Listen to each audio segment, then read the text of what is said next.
Welcome to the Whoop-De Wop. Drifting off and We're getting away from going to that. keep going over it, and I'm going to keep twisting your words Whoop-De-Wop. to remind everybody Oh we my don't owe God. white people. We do not owe white people Whoop-De-Wop. shit. It's a place. I run the risk, Whoop-De-Wop. and it's not my channel, so I will just drop this fucking link. Just curious, you know what? Yo, Who's your hand me the Whoop-De-Wop. Well, I know it's an Indiana thing. Yo, you got Yeah, some but do money? you know what We're a going Hoosier to the is? Whoop-De-Wop. I actually don't. Okay, Yo, that's we something to do with throw, things. throw some cool And Whoop-De-Wops. from a Hoosier, you're going to get certain things that are going to happen. And Well, I do know at one Comes point though, go Indiana grab that was shit like right the quick. center of the She Klan. was like, cool. And she already know to get my dough. So,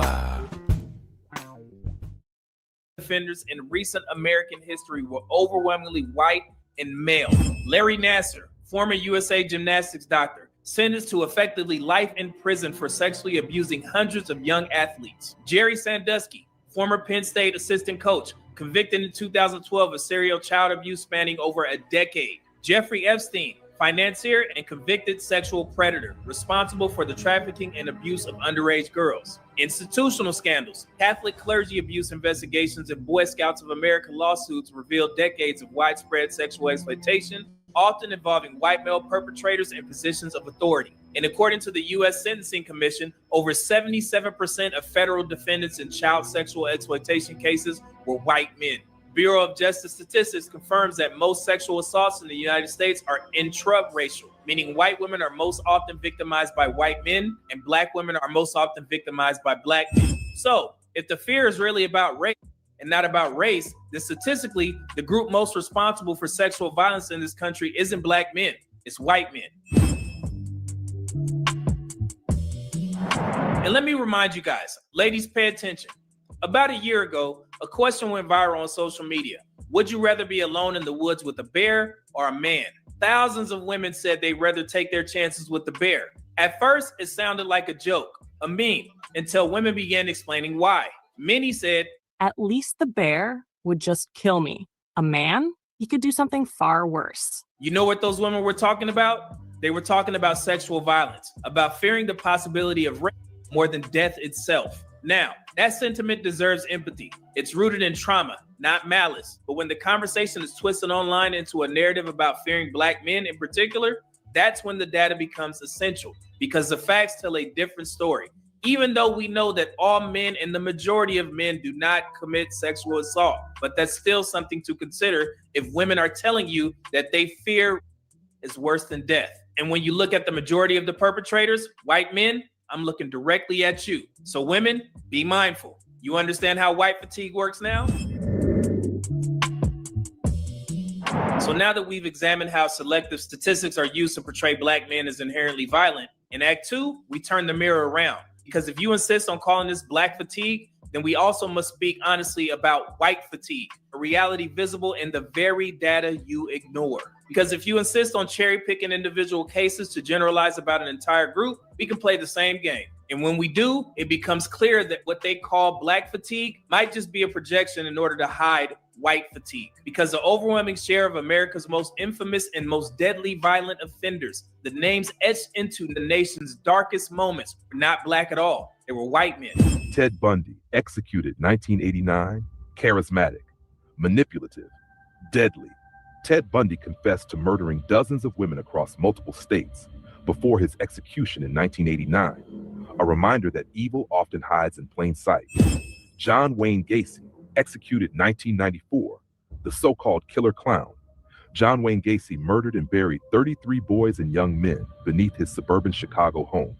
Executed in 1994, one of America's most horrifying cases. Jeffrey Dahmer, sentenced 1992, the Milwaukee Cannibals. Jeffrey Dahmer murdered and dismembered 17 men and boys, keeping trophies from his victims. His crimes shook the nation to its core.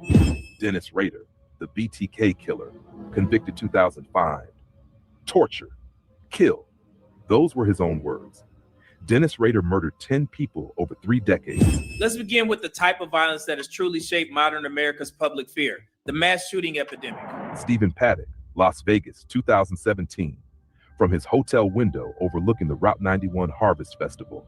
Stephen Paddock opened fire on the crowd below, killing 60 people and injuring hundreds, the deadliest mass shooting in modern U.S. history. Adam Lanza, Newtown, Connecticut, 2012, at Sandy Hook Elementary School. Adam Lanza murdered 26 people, including 21st graders, one of America's most heartbreaking tragedies. Devin Kelly, Sutherland Springs, Texas, 2017.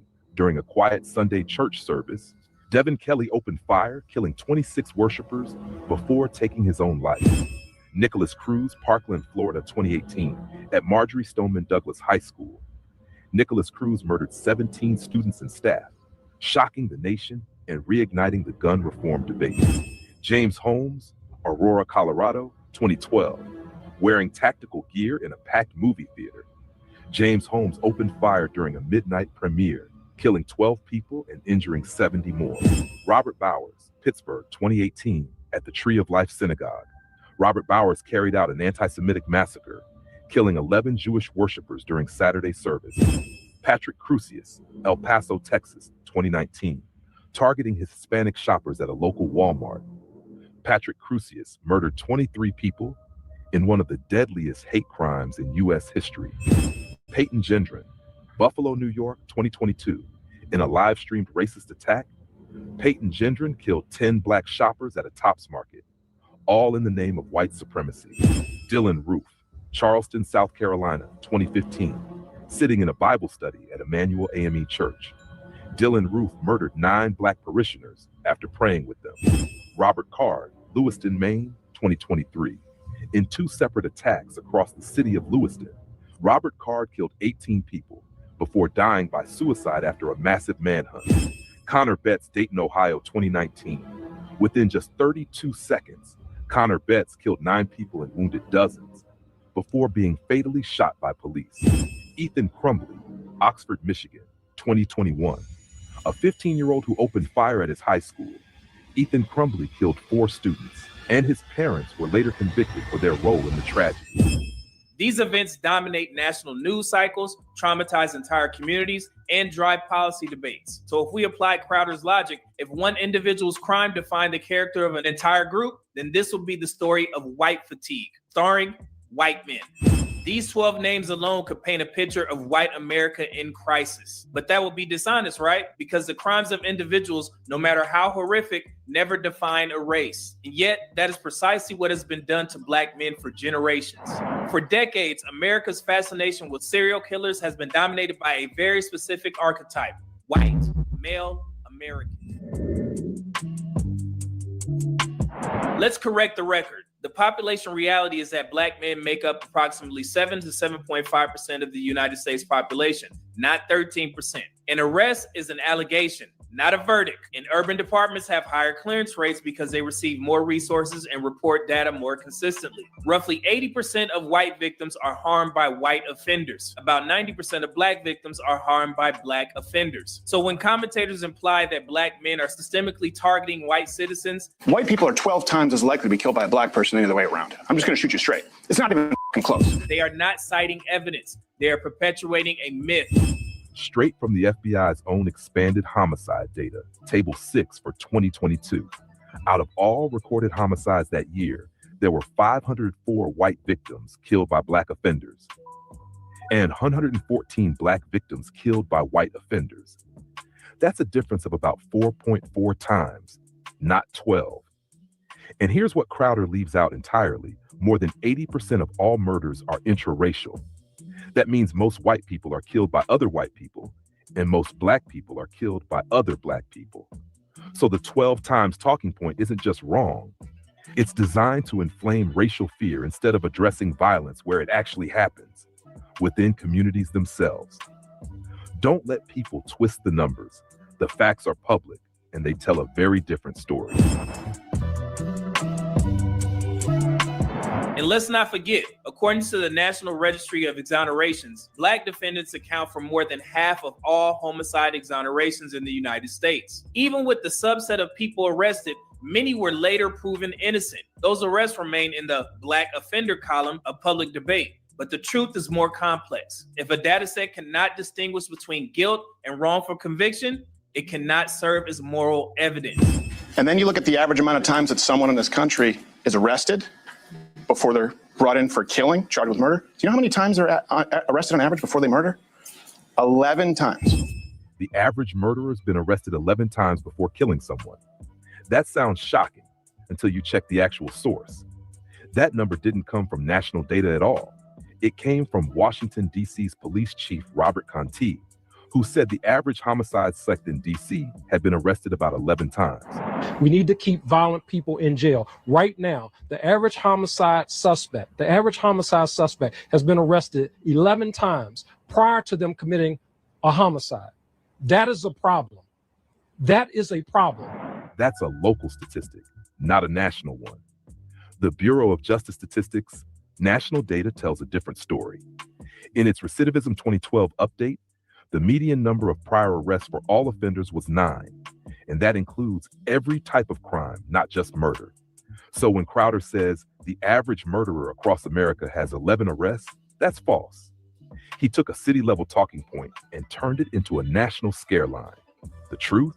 There's no federal data showing that number. Always check the source, because context changes everything. So if you find yourself asking, why does this myth persist? Because fear sells. Fear drives engagement, engagement drives profit, and profit sustains prejudice. If you convince a nation that one group is inherently dangerous and you can justify surveillance, over-policing, and discrimination as public safety, that is not data, it is deflection. And our system, 3 strikes in California, right? That was a 3-strike policy. The reason that was changed, they said it was racist. Crime went down in black communities 30%. Steven Crowder claimed that California's 3 strikes law reduced crime in black communities by 30%. That number is not a measured outcome. It came from a 1994 RAND Corporation projection made before the law was even enforced. RAND's researchers modeled a possible statewide drop of 22 to 34% if the policy were applied perfectly. But real data never matched that forecast. Between 1995 and 1998, California's overall crime rate fell roughly 10%, similar to the national decline that happened everywhere during the same years. Later analyses, including the University of California, Berkeley Punishment and Democracy Study, and reports from the California Legislative Analyst's Office, 2005, found no independent and 30% reduction linked specifically to the law itself. So Crowder's statement confuses a projection with an outcome and inflates the impact by about 3 times. Well, on that pleasant note, if they're sort of saying if they get on a good issue, I think it's very difficult. This is fortuitous. Welcome to Stanley versus the World, everybody. Happy Friday. Yeah, this video that Fred sent me, and actually it popped into my algorithm because I subscribe to Medium Man. It dovetails on something that I was watching over on Nidish's panel this morning. Just Pearly Things was up on a panel. I guess it was Lapeef's panel. Couldn't quite tell. I think it was Lapeef's panel, quoting a bunch of statistics. And she was just butchering the statistics. And it always seems to me the Steven Crowders, the Just Pearly Things, who probably never took a math course, probably didn't even take algebra in high school, are quoting these statistics and mishandling them, misstating them. People not understanding that statistics are not things in and of themselves. There are numbers that are given a narrative. And, you know, people like Steven Crowder just prove the point, or they're an example of my point, that statistics can damn near mean anything in the hands of people who are either A, disingenuous, or B, have no clue how to use statistics. So, you know, any tool in the hands of someone who doesn't know how to use that tool can be dangerous or, just harmful in one way, shape, or form. So I appreciate the video that he did, and somebody pass it on to Be Brave. I would love to know what his reaction to this is. He'll probably blow it off and revert back to his, standard fake statistics and just fake logic. But he should know that black people, at least in my neck of the woods, aren't going for that, bottom feeding Steven Crowder, Be Brave, pearly things logic anymore. It's too easy to look up these statistics. It's too easy to find the context of these statistics, and that these racists get up, and it's black and white racists, by the way, get up there and just, beat people over the head with false or basically fake news. It's got to stop, and they need to be called out more often.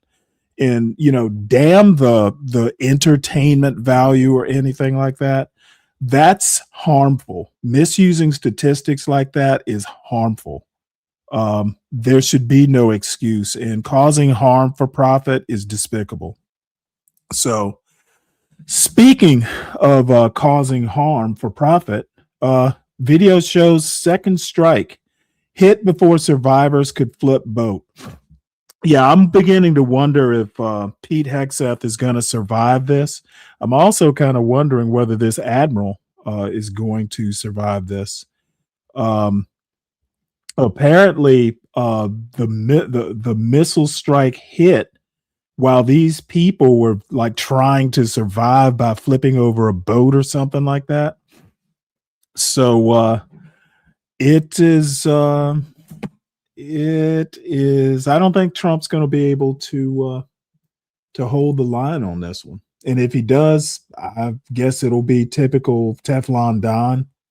But you've got people on both sides of the House, in the House and the Senate, that are asking me, if they ask me, Hegseth would have been gone back in March with that Signal Gate thing.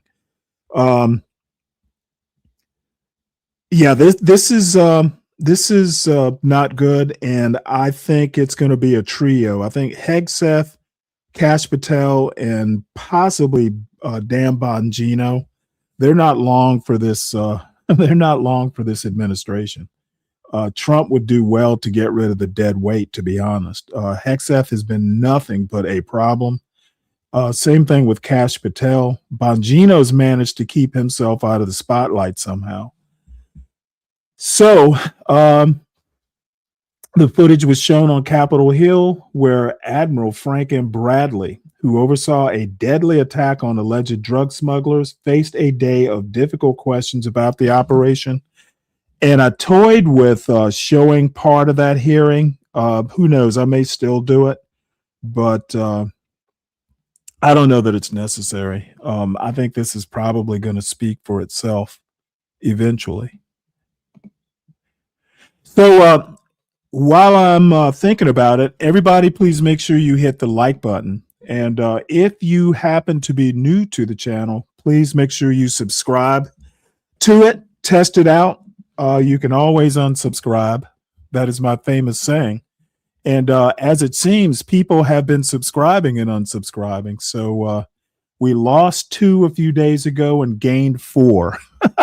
So, I'm not going to argue with that. It's a net positive. So we will get to the monetization point one of these days. Steady the course and all that. So let's see what is. Oh, you know what? My computer just locked up. Damn it. What did I do here to lock you up? Give me 1 sec. This thing has locked up. I don't think I hit anything wrong. So just bear with me here. I need to figure out how to unlock it. I don't even have that many tabs up.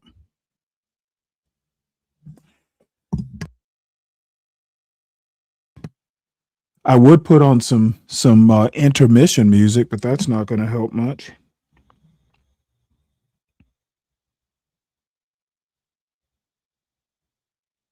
Oh boy, Kelvin, you're here. I have a video for you, which I probably won't get around to showing till tomorrow. It's some professor at the London School of Economics. I'm wondering if you've ever had her. She's a economics person. What's up, King Rooster? Just bear with me. I'm waiting for my computer to decide to unlock here. You know what I could do is this.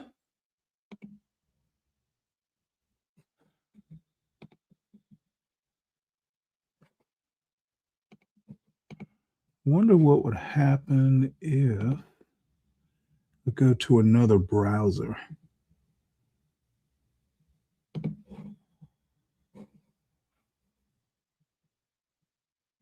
Let's see what happens if I come in from another angle.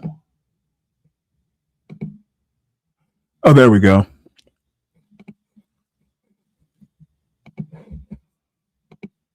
Oh, it still wants to lock up. Damn it.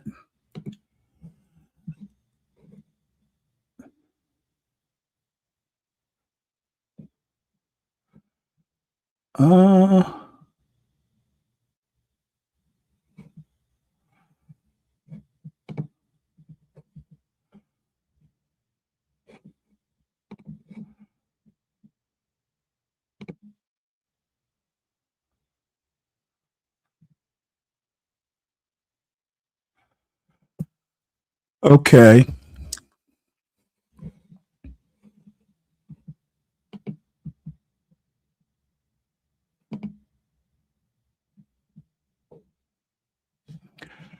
So I'm in the other browser, but I can't boot myself out.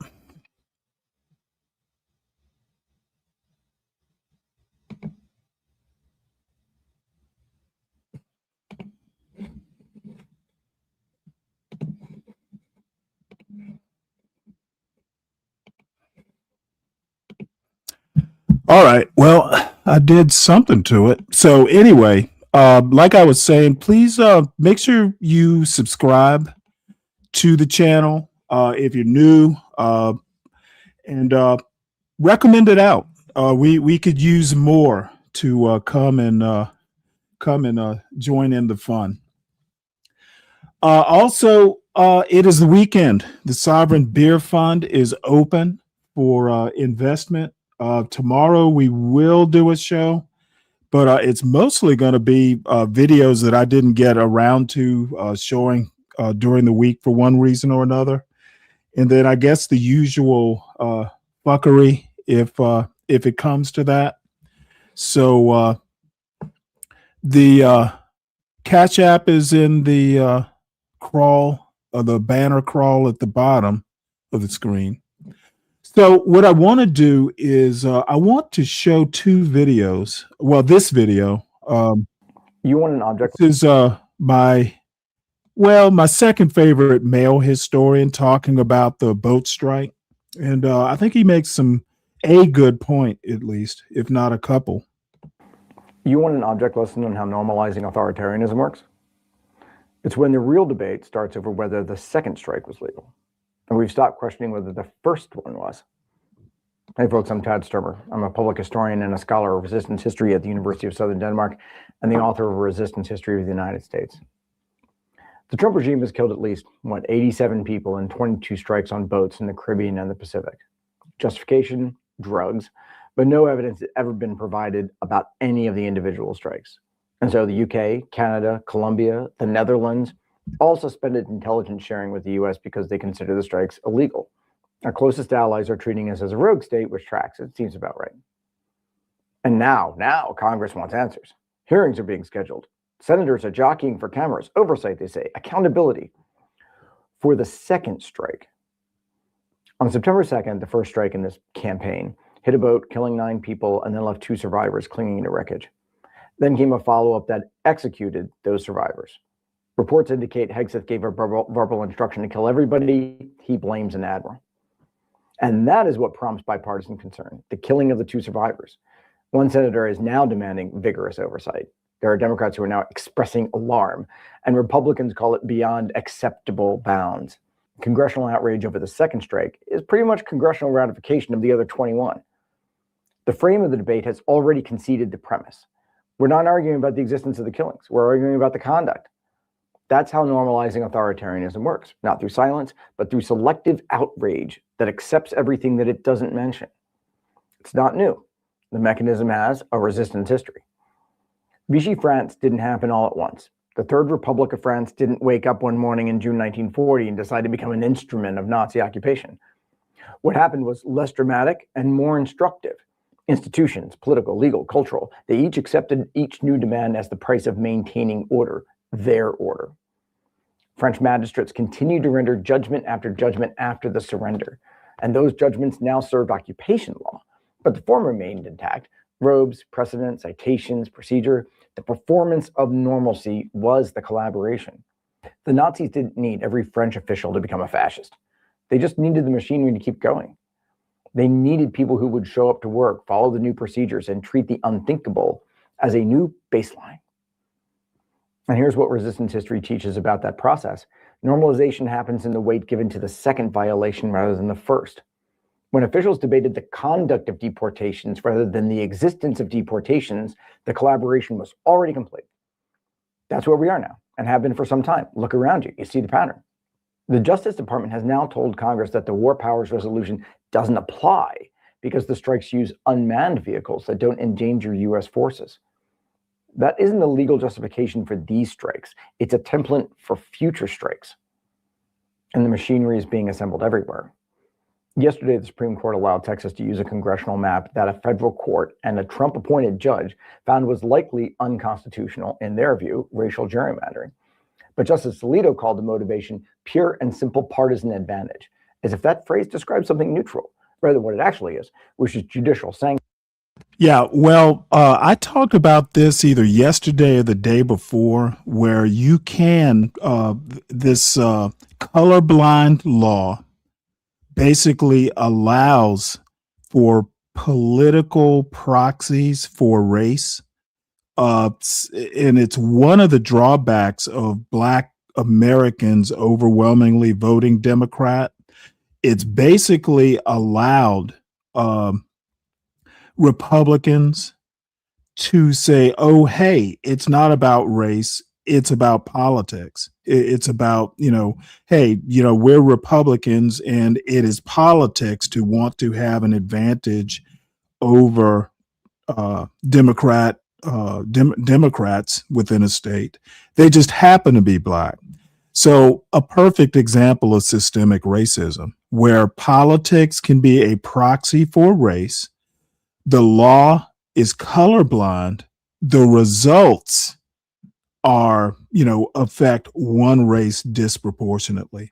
A perfect example of systemic racism. It is a system that is allowed. Basically, it's constitutional. So I thought I'd take time to point that out. So the next time somebody wants to talk about, well, give me an example of systemic racism. Gerrymandering in the South is a perfect example. For preserving minority rule. But the form was maintained with the idea that the case would likely succeed on its merits, that it would eventually reach them and they would make the same decision. Of course, arguments were heard, politics were dressed up as jurisprudence, but collaboration ended up being dressed up as procedure. And CBS News announcing that Bari Weiss, installed to impose balance, will host a town hall with the head of Turning Point USA with Erica Kirk. Weiss wasn't hired to prepare CBS for the authoritarian push that's coming. She was installed to marshal what's already here and align. The institutionalists, the moderates, the centrists will tell you that we have to engage, present all perspectives, work within the system. Vichy officials said the same thing. They were realistic. They understood constraints. They kept the machinery running. There are moments when the cost of institutional preservation is the institution itself, when maintaining the form guts the substance, when the performance of normalcy becomes the mechanism of capture. We are in that moment. The question isn't whether the second strike was legal. The question is when people accepted that the first one was.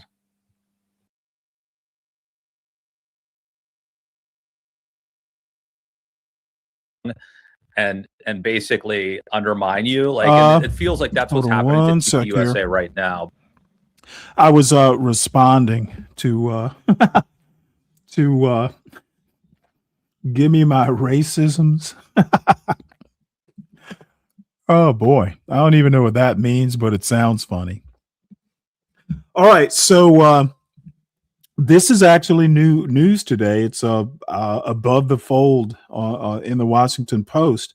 CDC panel makes most sweeping revision to child vaccine schedule under RFK Jr. Basically, I guess newborns have been receiving a hepatitis B shot, saying it's unnecessary when the mother tests negative. Okay, if they say so. So I do happen to know a little bit about these hepatitis type vaccine, these types of viruses. You don't have to test positive for the virus to actually be present.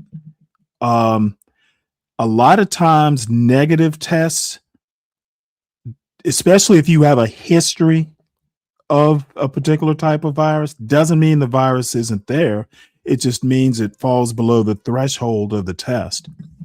So, but you know, it sounds good on the surface for people who don't know such arcane things. This passes the smell test. Never mind what the medical experts say. RFK knows better for us. After all, he had a brain worm and survived it. Let's see here. Oh boy, Trump has hires a new ballroom architect. I want to know why the old one didn't work out. So let's listen to this. And I bet it's got a commercial. This giving season, don't miss a special edition. You're listening to Trump hires new White House ballroom architect, a news story written by Jonathan Edwards and Dan Diamond, and read by Rachel, an AI-generated voice.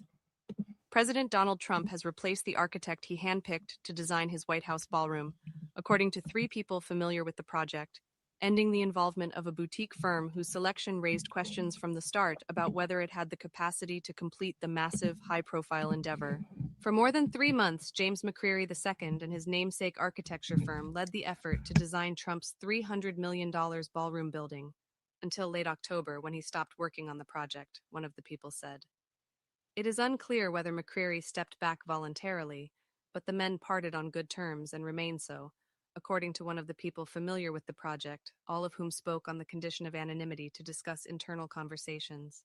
Trump and McCreary had clashed over the president's desire to keep increasing the size of the building, but it was McCreary's firm's small workforce and inability to hit deadlines that became the decisive factor in him leaving, one of the people said.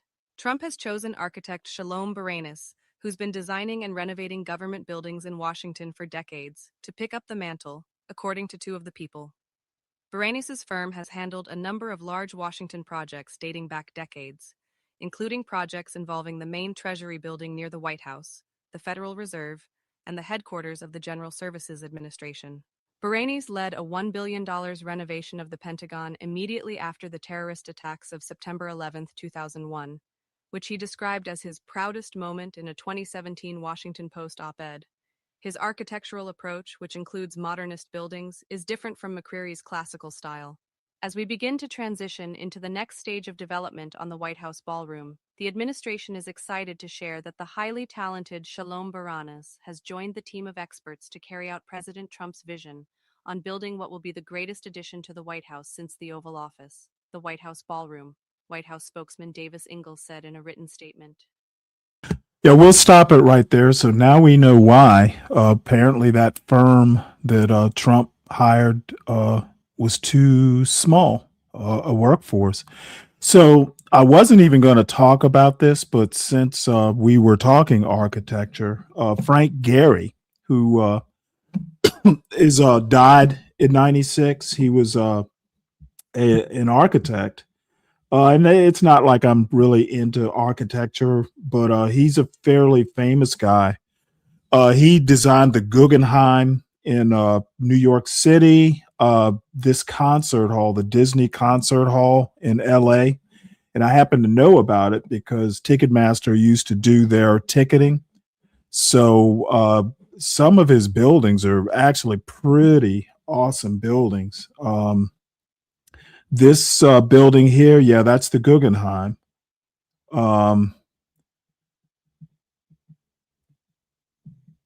Let's see. This is in, I don't even know how to pronounce it. It's a Czech. Let's see. This is somewhere in Prague. They call it the Dancing House. I guess it does kind of look like it's dancing. This is the Pritzker Pavilion. I guess that's in Chicago. So anyway, yeah, he's got some really interesting Cleveland Clinic. Wow. So anyway, he has passed away. And so if you are a fan or into architecture, that's a major event. So finally, the Supreme Court has finally decided to review a Trump order restricting birthright citizenship. Basically, that is executive order that's been enjoined all over the country, like in every district, I guess. So Trump has asked the Supreme Court to look at it, and they've agreed to do it. And we're definitely going to be around for that one. We will definitely listen to it, whether it's live or a replay. Here's my thinking on it. That they're even hearing it at all means that they might wind up doing something that's unconstitutional. That they didn't bounce it, like refuse to hear it, means that either they're deferring to Trump and they're going to do some pro forma, or they actually think that Trump has a case. And the problem with Trump's defense is that, the 14th Amendment was specifically for freeing the slaves who were overwhelmingly of African origin. That means the Constitution is not colorblind. Okay. And I guarantee you that someone like a Ketanji Brown Jackson is going to bring that up. Roberts has said it. And Clarence Thomas specifically said it about the 14th Amendment, that the Constitution is colorblind. So all of a sudden, they're going with a non-colorblind reason that the 14th Amendment doesn't cover non-citizens. It is just hypocrisy of the highest order. And we need to get this fucking administration behind us. We need to get the Trump administration and MAGA in America's rearview mirror. They cannot be trusted. They are inconsistent and just plain old bad faith. So I hope it pisses some fuckers off in the chat. And the link is there if you feel like challenging me on it. So, good news. Grand jury refuses to re-indict Letitia James in mortgage fraud case. It was spurious to begin with. Comey's going to wind up in the same bag. They're not going to fucking Trump has lost this, and he needs to just realize it. He can't even get an attorney, a U.S. attorney nominated to oversee the case. It's just a fail. So let's see here. The ruling in Virginia marks a defeat for the Justice Department and the Trump administration, which had sought a new indictment after a judge dismissed the case against the New York Attorney General last week. So I don't expect the Trump administration to give up this easily. But any toady in the Justice Department that wants to take up this case, it's gonna be like skiing uphill. Bondi herself needs to take on this case, to be honest. And we know that's not going to happen. So let's see. And I know this will thrill Fred to hear this, but grand jury transcripts from abandoned Epstein investigation in Florida ordered released.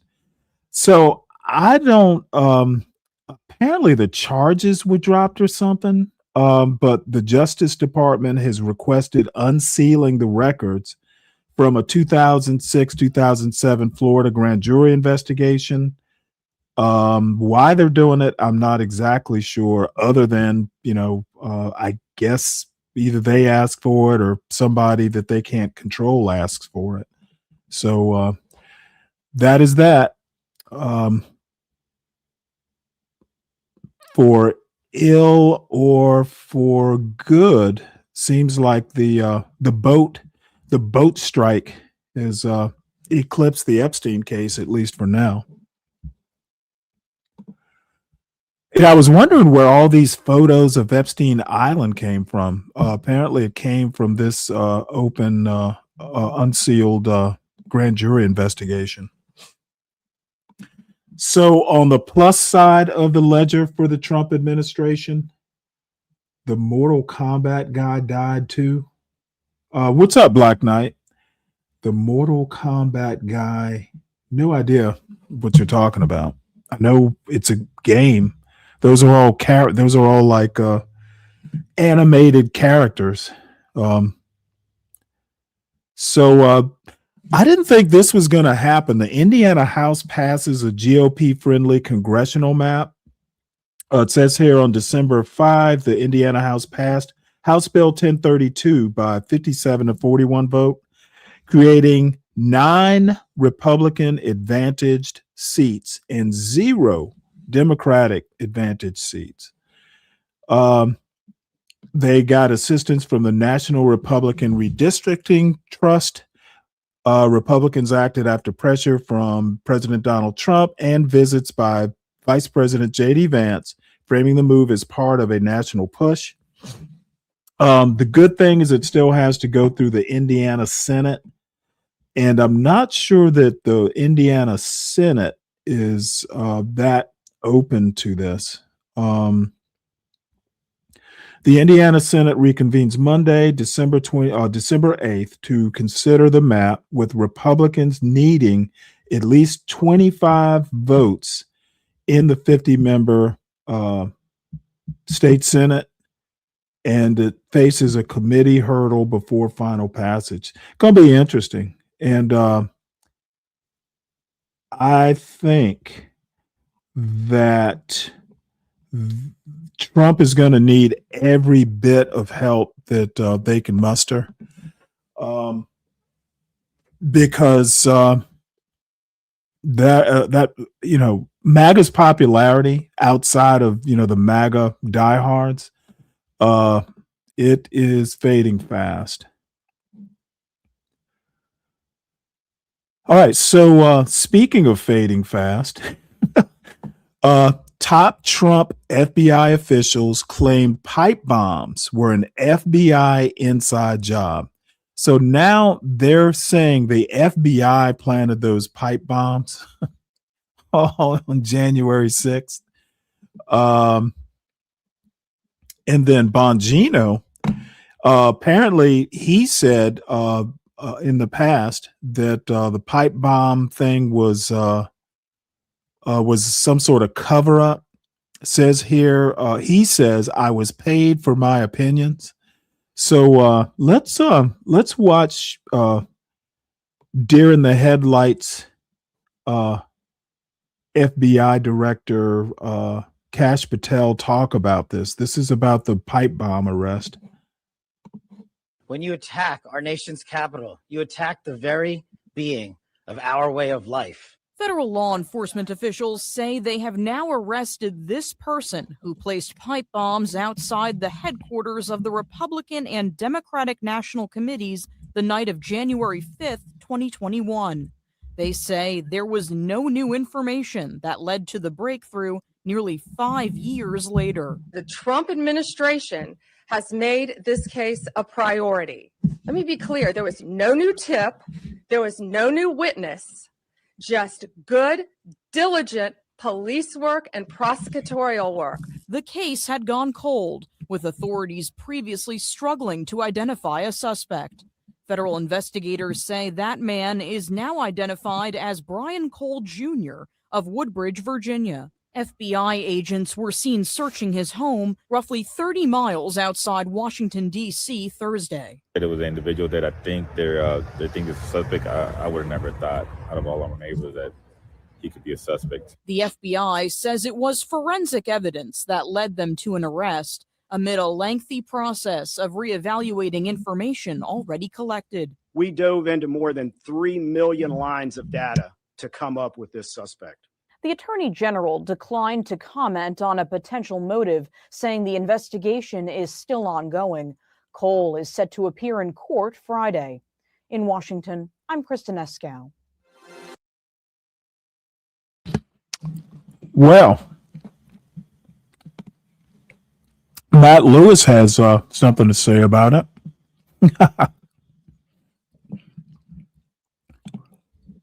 That's exactly right. I mean, they as we saw when Trump took over the Republican Party, the right really lacks sort of an immune system for whether it's for sort of a charismatic huckster type.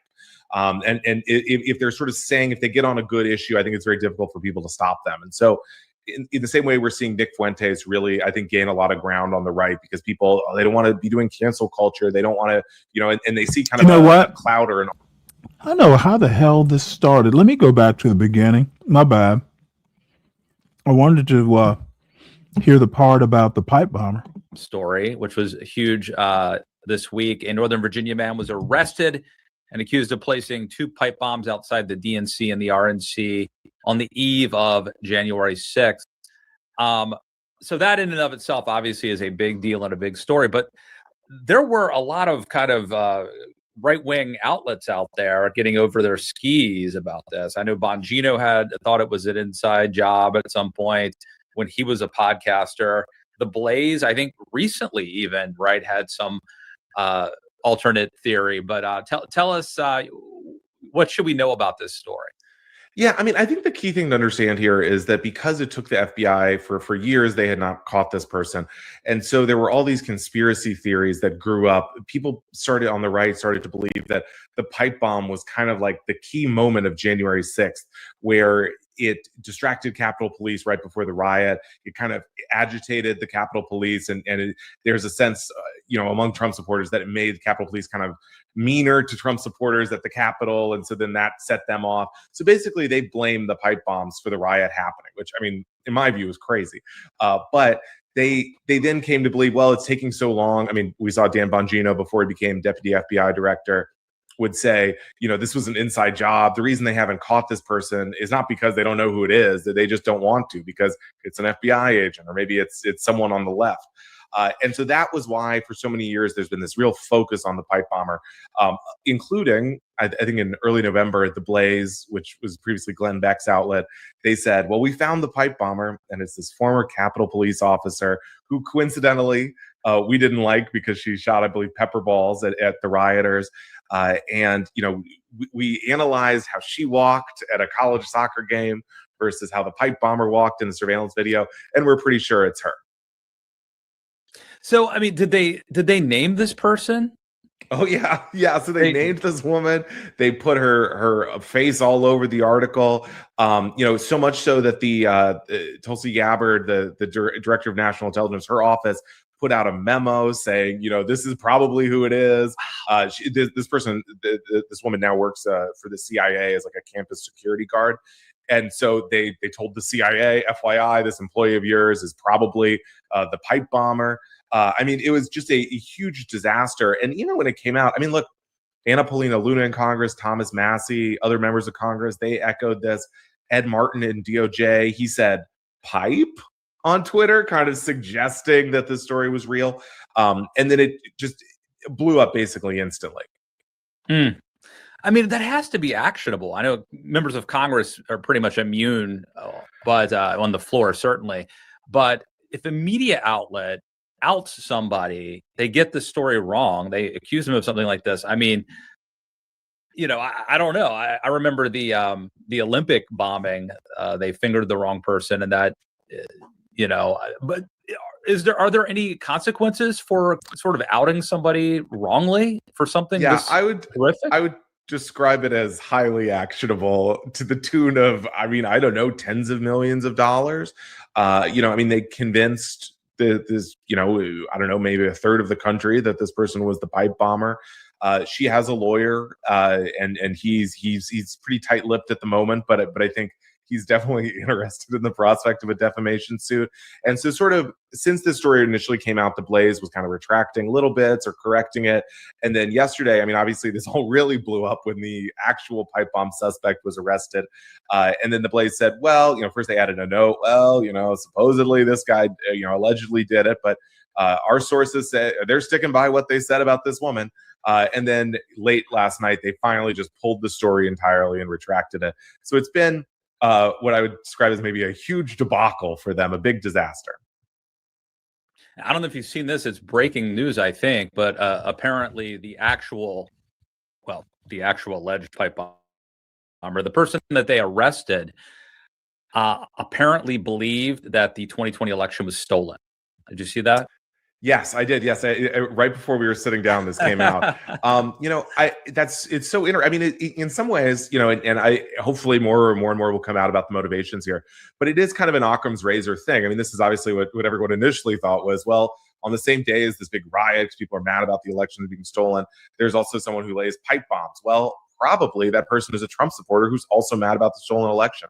And so, we'll see how this all shakes out, but it does feel like the right really kind of twisted themselves around here as saying, it had to be, an FBI false flag, or it was this Capitol Police officer working for the CIA or what have you. The other interesting aspect I would say is like the possibility that the January 6th pardons would apply to the pipe bomber. Yes. The way the pardon was written, it said, any offenses on or near the Capitol on January 6th, it certainly seems to apply. Wow, that would be insane if his lawyers were able to invoke that and get off. It's within the realm of possibility. Amazing, that alone. So, I guess the fact that he put bombs at the RNC and the DNC allegedly, or what would maybe confuse things. It's hard if it was just at the RNC or just at the DNC. It'd be easier to maybe apply like a coherent motive. But do we know this is beyond the scope of your normal expertise? We go to you because you know everything that's going on the right. But do we know why the bombs never went off? Why they didn't actually explode? Yeah, so I think the way the bombs are described is that there were sort of explosive elements in them, but they were constructed in a way sort of the construction was botched, and so they were not active. They were, I think, let's say a more skilled bomb maker could have made all of those elements work, but they did not. They essentially were inert. And so, in terms of the political motivations, I agree. It's a little confusing that they were planted at both party headquarters. But I think if we put ourselves back, and this is total speculation, again, there may be much more to come on this guy's motivations. But if we put ourselves back in the headspace of that day and Trump supporters, look, Mike Pence was a Republican. They hated Mike Pence, right? Mm-hmm. So there was a lot of anger among Trump supporters, even at the Republicans who were going to vote to certify the election. That's a fair point. Trump was casting himself still as this outsider, despite the fact that he was the president. The establishment was bad. So, and obviously, whoever does this is a warped person anyway. It is weird. We mentioned Dan Bongino, who at the time was a podcaster, and said that it was an inside job. Pretty confident. He said that he said he was pretty confident it was an inside job. And it just strikes me as like how irresponsible that now he is like the head of the FBI at the time, helping kind of lead the investigation to catch the real pipe bomber, that he was on record making these wildly inappropriate and irresponsible speculation. It's crazy. And, he was on Sean Hannity last night and he was asked, well, didn't you say this was a false flag before? What's changed? And he said, well, back then I was getting paid for my opinions and now I'm the FBI director. So, he's doing this kind of weird, like verbal jujitsu, but it seems to me that it's even in the most, I think sympathetic reading of that. He's basically saying, well, one of those times I was lying. Either I was making it up when I was getting paid to have these inflammatory opinions. And it's true that, it bothers me how people don't seem to even understand what a lie is. And I'm not a Bongino fan. I'm not a MAGA fan. But even if he thought it at the time, he was paid for his opinion. Now that he's inside, maybe he's seen something that convinced him. Obviously, something convinced him that, gee, it wasn't an inside job. Why is that a lie versus just, hey, in light of new evidence, I changed my mind. We are too quick to use that L word, especially in these political pundit shows or just even on YouTube panels. To me, it's just weak sauce. We have gotten way away from effective use of language, and I blame it on MAGA. MAGA can be blamed for America's original sin, its current sin, and its future sin. But seriously, folks, I don't think we're gonna get better. But I guess the best I can do is just have people note my irritation with calling everything a lie. I don't see how that's a lie. So let's get back to shitting on MAGA. Todd Blanche, another number two making headlines, warns lawyers. In this case, it was some conference of corporate lawyers, I think, basically saying, hey, you know what?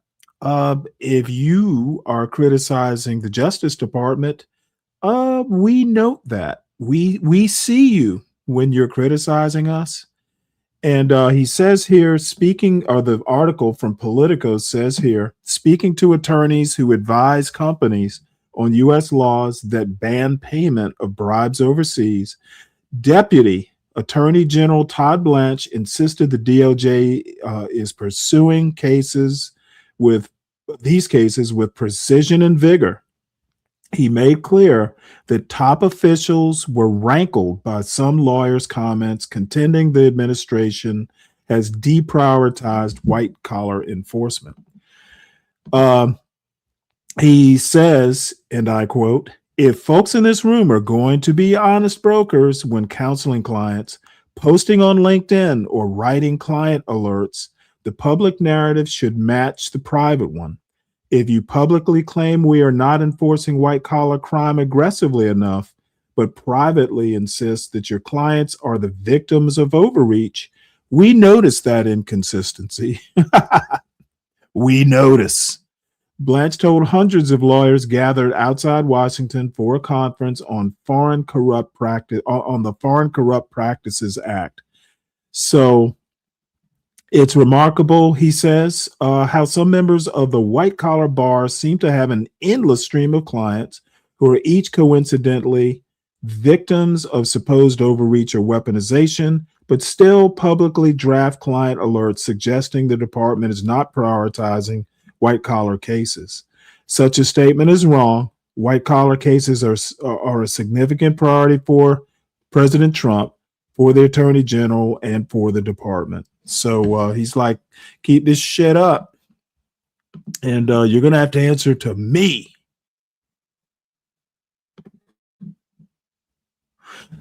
This is an interesting statement. Trump administration says Europe faces civilizational erasure. So this is, I guess, kind of like a replacement theory or something. So let's listen to this article.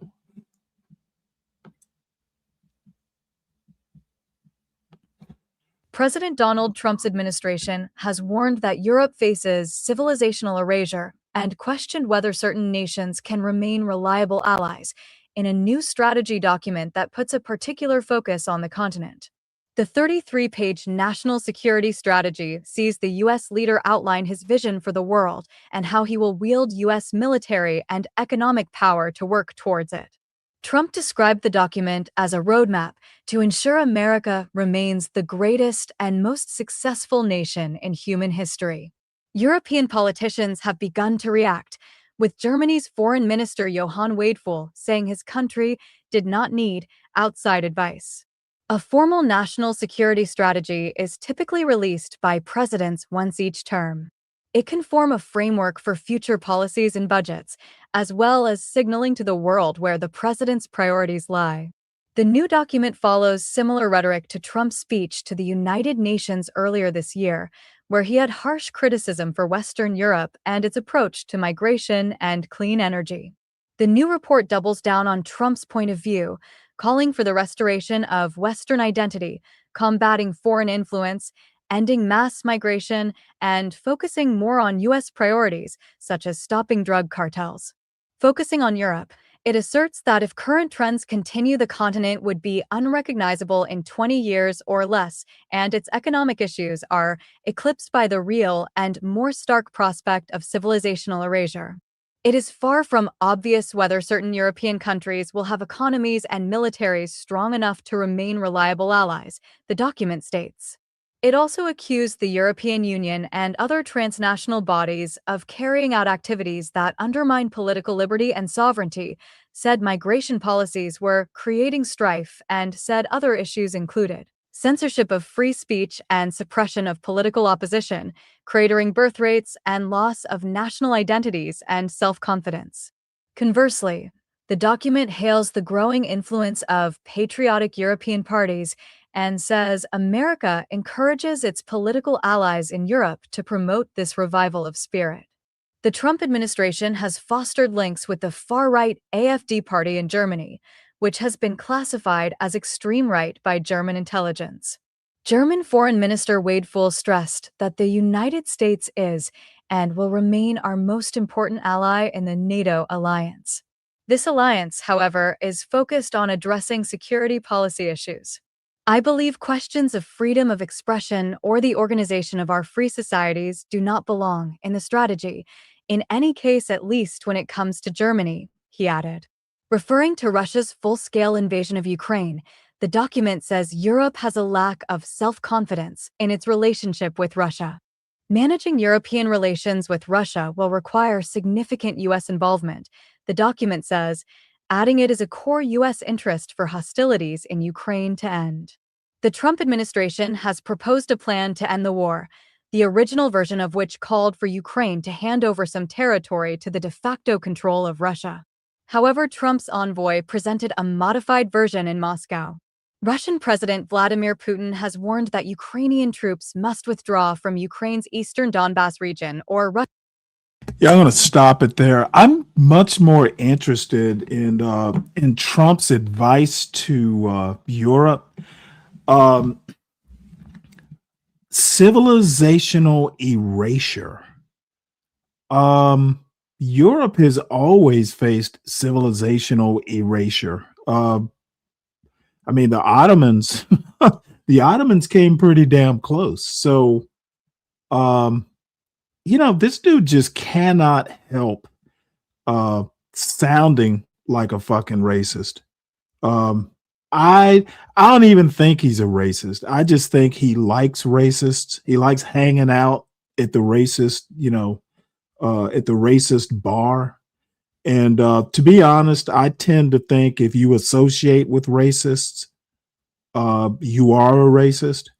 But he's basically a secondhand racist. He's like a one man systemic racism generator. He may not be personally a racist, but fuck, he just generates, racism just by policy. So let us move on. Netflix to buy Warner Brothers in an $83 billion deal to create a streaming giant. So the deal to acquire Hollywood behemoths, television and film studios, as well as HBO Max, wow, will bulk up the world's biggest paid streaming service. Now, I wonder how that's going to affect me personally. Donald Duck. Hey, actually, I'm kind of hoping that maybe Netflix will show all the old Looney Tunes, the ones that are so violent. I hope that actually comes to pass. I would love it. Let's see. Does that same logic when women hang with hoes? Yeah, I think so. Quite frankly, Dave. Was it George Washington or someone like that basically said you're judged by the company you keep? So why wouldn't it apply to women who hang out with hoes? If you're not a hoe, don't hang out with the hoes. Recovering drug addicts should not hang out with current drug addicts. It's too easy to be led astray. We'll get reruns of Living Color. Hey, that wouldn't hurt my feelings either. So personally, I actually have Netflix on its own, and then I have HBO Max through Amazon. So I'm kind of wondering, will that consolidate? How is that going to affect me in my monthly HBO Max bill? Let's see. On to something somewhat whimsical, but somewhat serious. And I never thought about this before, but people are ordering smaller pizzas and fewer toppings. What does that tell us? Says here, sales are softening at big chains and independent shops aren't selling as many extras. Competition, diet trends, and consumer anxiety may all be playing a part. So we have to listen to this. And just, on a full disclosure, I make my own pizzas with as many toppings as I can get on there. We want the pizza slice to be able to support all the toppings. And, I just about have the architecture down. So making your own pizzas is a solution. People are ordering smaller pizzas and fewer toppings. What does that tell us? This article is by Julie Cresswell and read by an automated voice. For much of this year, business at Prima Pizza Kitchen in Somerville, NJ, was booming. On most Fridays, as many as 325 pizzas would fly out its doors, with customers frequently adding drinks and side orders. But in recent weeks, orders began to change, the owner, Jerry Corallo, said.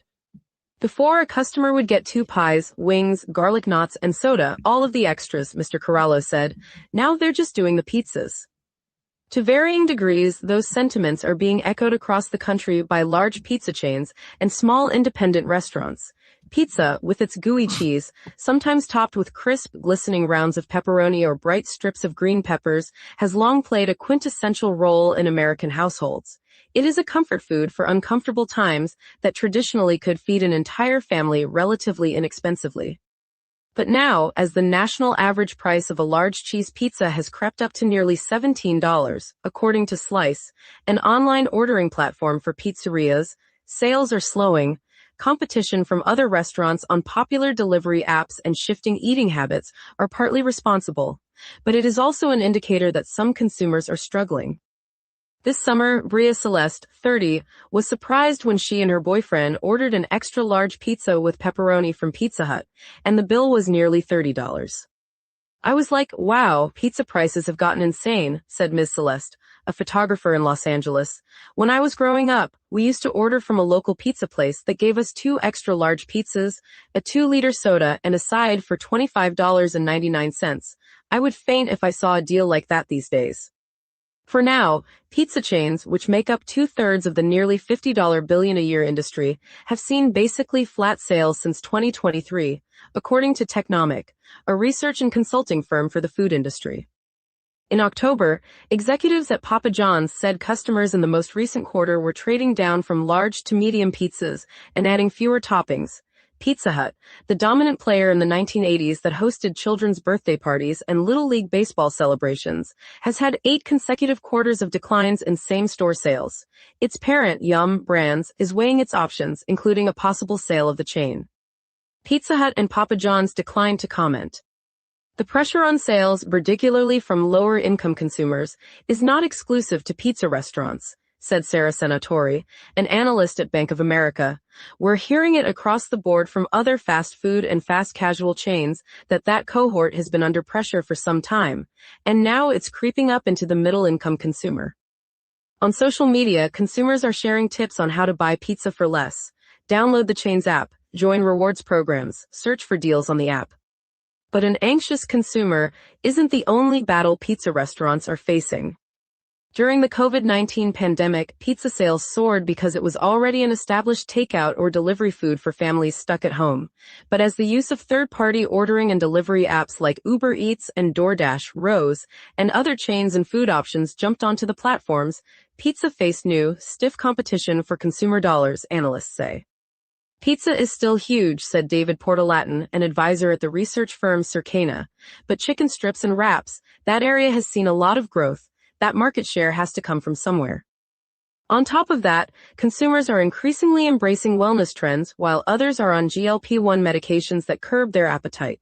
Those shifts are challenging a product that is often made with a white flour crust, processed meats, and copious amounts of cheese. We're kicking around the idea of a GLP-1 friendly pizza, said Casey Terrell, the chief marketing officer for Blaze Pizza, a chain of 270 franchised restaurants, where customers choose unlimited toppings for their 11-inch pizzas before the pies are put into an 800-degree oven for 3 minutes. Something where we would embrace protein, but it would have a lower calorie count because of a cauliflower crust. For now, pizza chains are lining up promotions and meal deals, hoping to win back some customers. In late August, Domino's, the market leader, came out with a limited-time offering of $9.99 for any pizza with any toppings. Yeah, I'm going to stop it there. We get the gist. I'm going to tell you right now,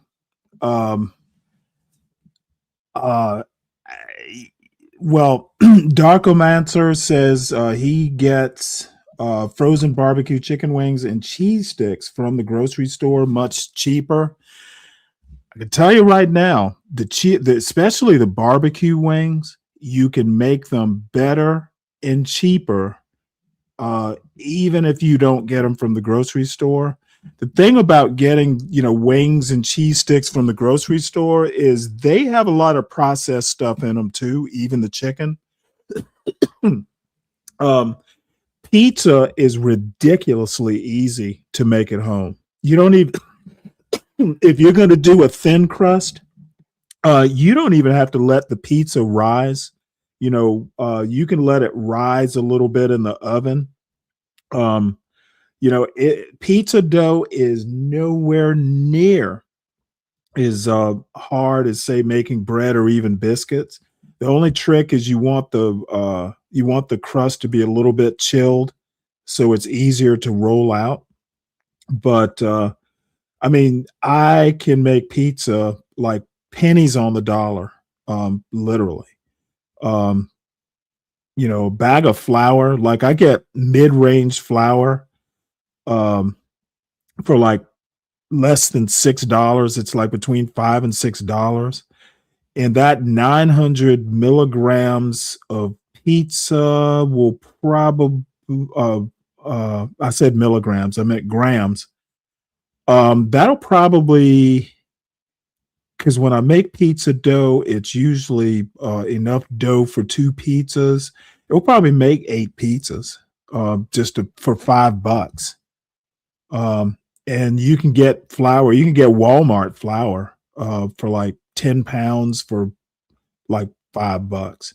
So and if you have like a special diet, you can make whole wheat flour, which doesn't have as much gluten. They mentioned cauliflower flour. There's rice flour. There's just all kinds of shit you can do with a pizza, even if you're gluten intolerant.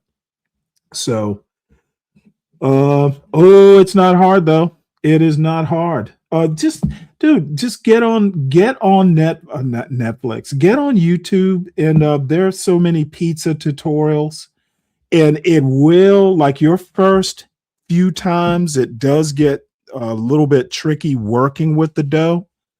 But once you get used to it, once you start making or working with dough, even making pizza crusts, you're going to wind up making biscuits. Basically, I don't buy bread products. The only thing is sourdough, but I'm about to start making sourdough bread for my father.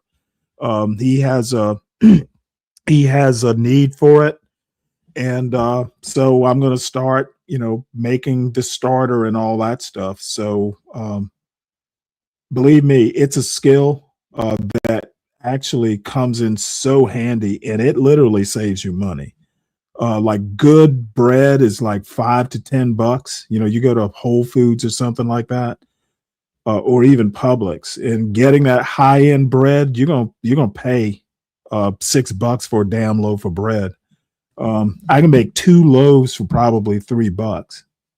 Now, let me take that back. Well, no, yeah, it's probably around $3 because 700. It's less than $5 for sure. So anyway, let me get away from all that. I'm sure I am boring you, but you young guys out there saving some bucks, that is always a good thing.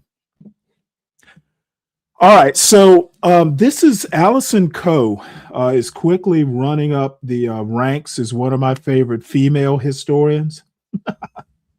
See, I'm such a geek. I rank my historians and by male and female categories.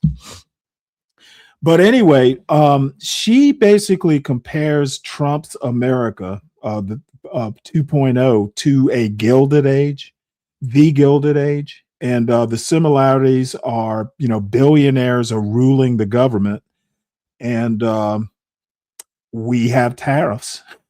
That's about as Gilded Age as you can get.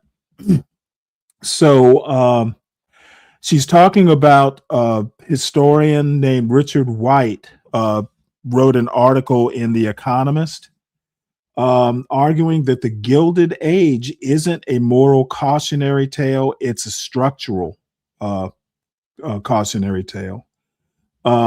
The question isn't, is this the 1890s again, but which pressures are repeating, which have evolved, and which would it actually take to respond? So his premise is that, the power of White's argument is that it's understated but devastating. Here are 4 of the most urgent lessons White is drawing from the first Gilded Age. And the first lesson is revolutions don't announce themselves, they hide in plain sight. He says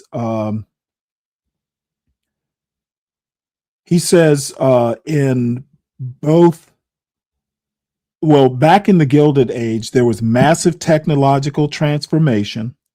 There was seismic economic restructuring, demographic upheaval, and new forms of exploitation and inequality. And his premise is that all 4 of those are happening now. He says we're living through a collapse of the 20th century living through the collapse of 20th century industrial capitalism, the rise of AI and gig work, and the erosion of social insurance, meaning things like, Obamacare, Social Security, that sort of thing. but the political imagination remains obsessed with restoring a vanished past. White's point is that such periods feel stagnant on the surface, but subterranean forces are rewriting the social contract. And I have just, like, maybe in the past couple months, started paying attention to social contract theory. It is fascinating. Institutional paralysis is the defining symptom of a Gilded Age. In the 1890s, there were the political system was too fragile and divided to solve obvious problems. There was corruption, there was inequality, monopoly power, labor unrest. He's saying polarization now makes constructive legislation nearly impossible. That's the paralysis. The courts often act as principal veto players, blocking reform rather than enabling it. The result is drift. Problems accumulate, solutions stall, and frustration becomes a national mood. That sounds familiar. When institutions can't adapt, crises don't get resolved. They accumulate until a new political order forces its way through. Number 3, periods dominated by nostalgia produce movements that promise rebirth but cannot deliver it. Well, that definitely sounds like MAGA. White draws a subtle parallel between the anti-monopolists of the 1890s and today's legal originalists in MAGA politics.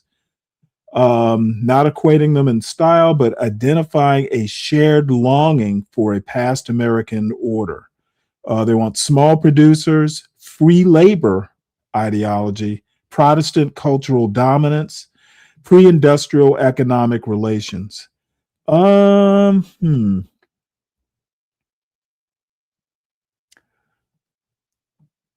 He says nostalgia is a policy dead end. It wins elections but cannot govern. So far, I agree with that point. And Gilded Ages end not because leaders succeed, but because their failures reveal the need for something new. Interesting.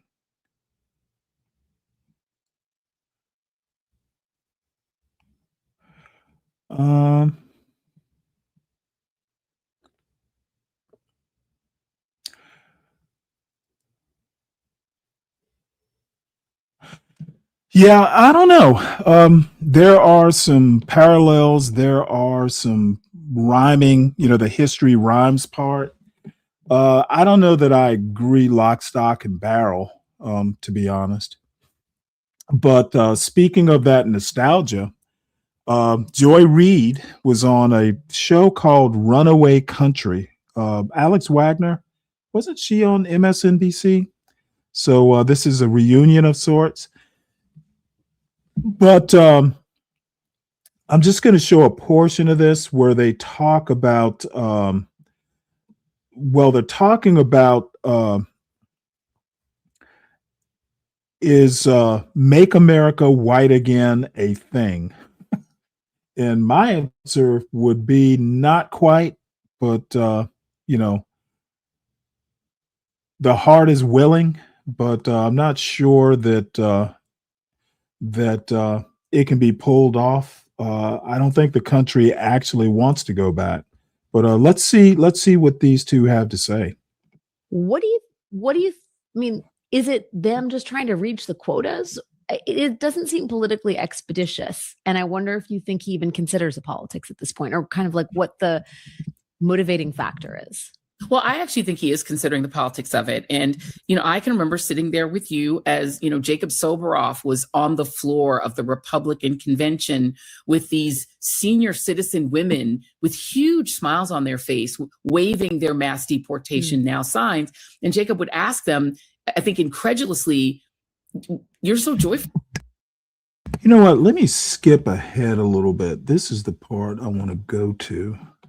on the basis of the Statue of Liberty. Do you think this was always the natural endpoint to MAGA, or do you think Trump himself has become more radicalized while in office?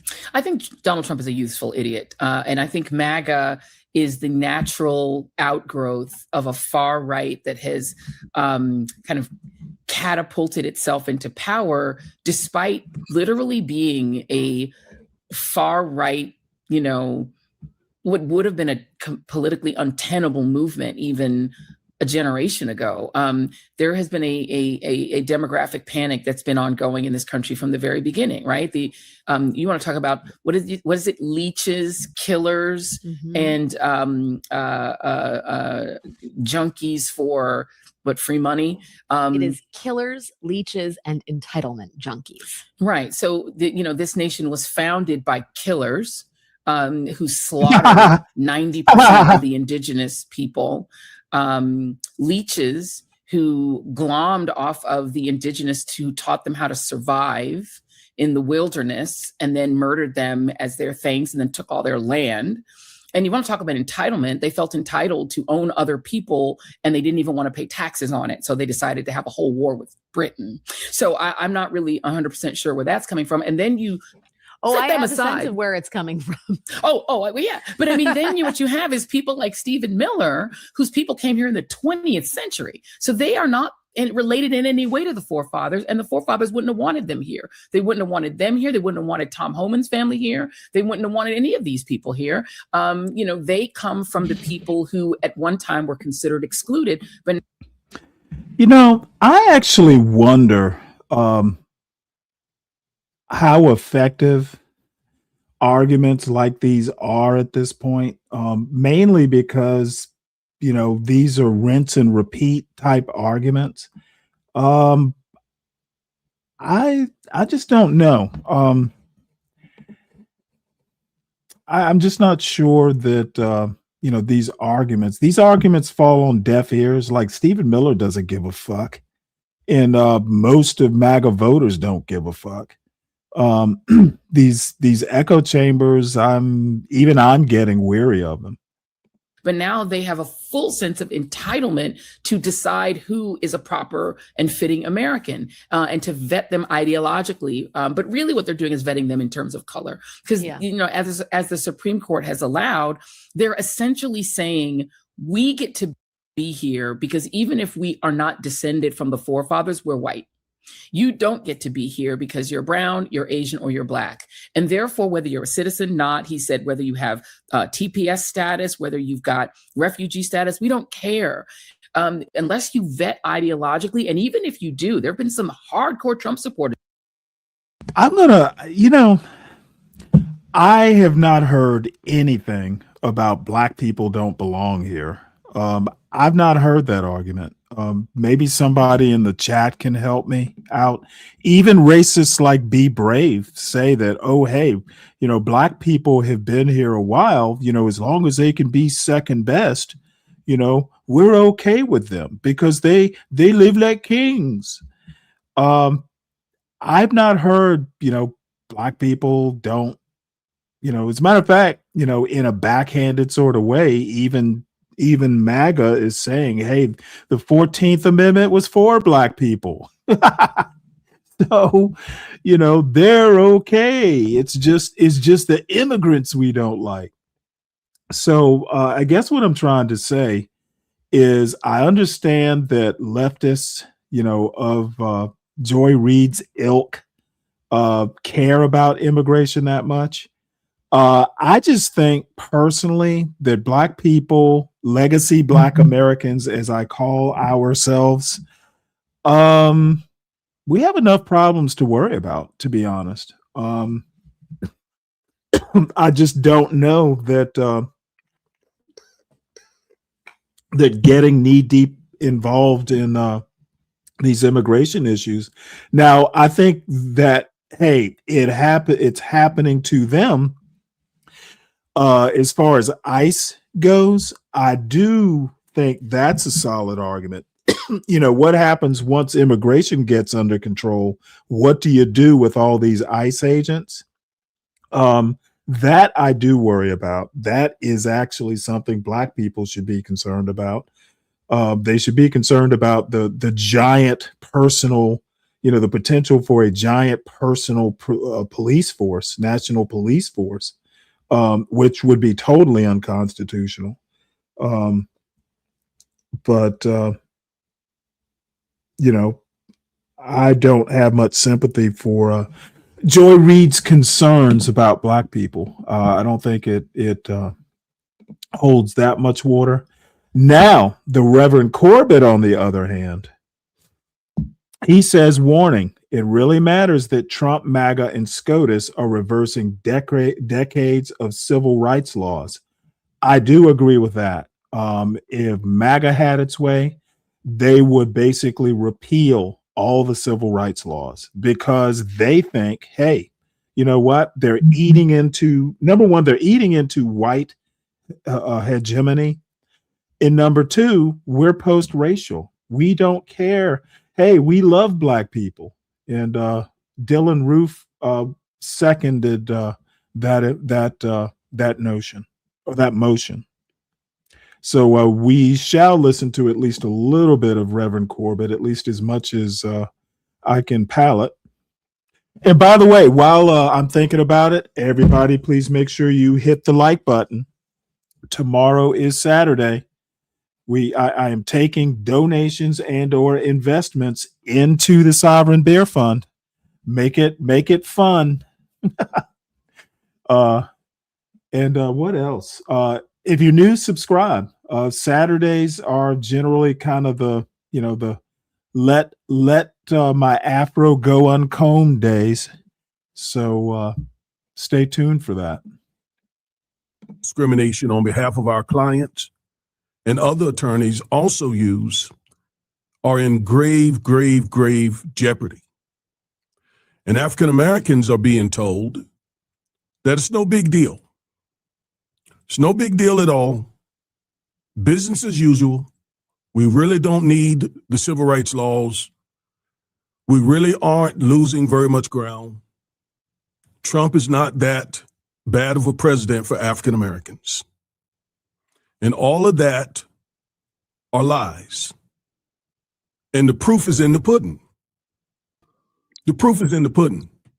Folks, since January of this year, almost 700,000, maybe more by now, African American people have lost jobs. And the losses keep stacking up.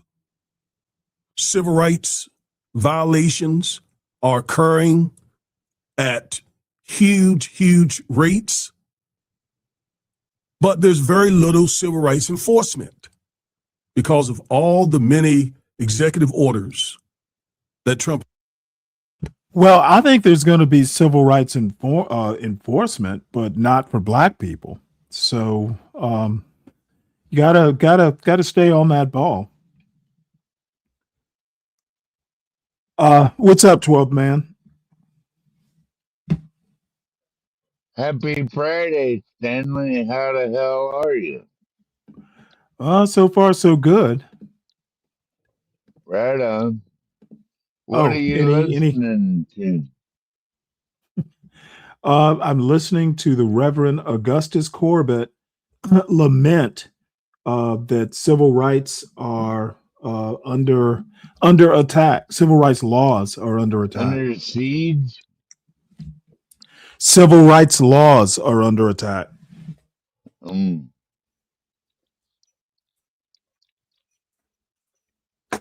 I can hear the concern in your voice. Is issued. We're in a very bad moment right now. Very bad. And so what we're trying our level best to do is to prevent Black America from losing even more ground. And we're coming up against all types of forces within the Black community and without the Black community. But I'm going to keep trying. I'm not going to stop. You see, here's what I understand.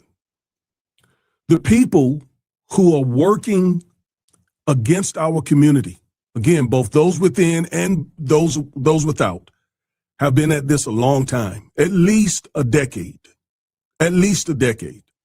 Well, I just got in this space a year ago, just a year ago. So I don't expect to turn the tide back in a year when folks have a 10-year head start, which is why I'm patient. Okay? I'm patient. I'm going to push. I'm going to push. I'm going to push. All right? I don't care who it irritates. I don't care who it angers. I'm going to push. I'm going to push. I'm going to push.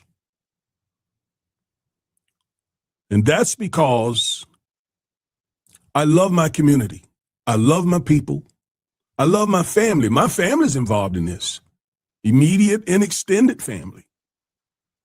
When we lose these precious rights, that affects all African Americans.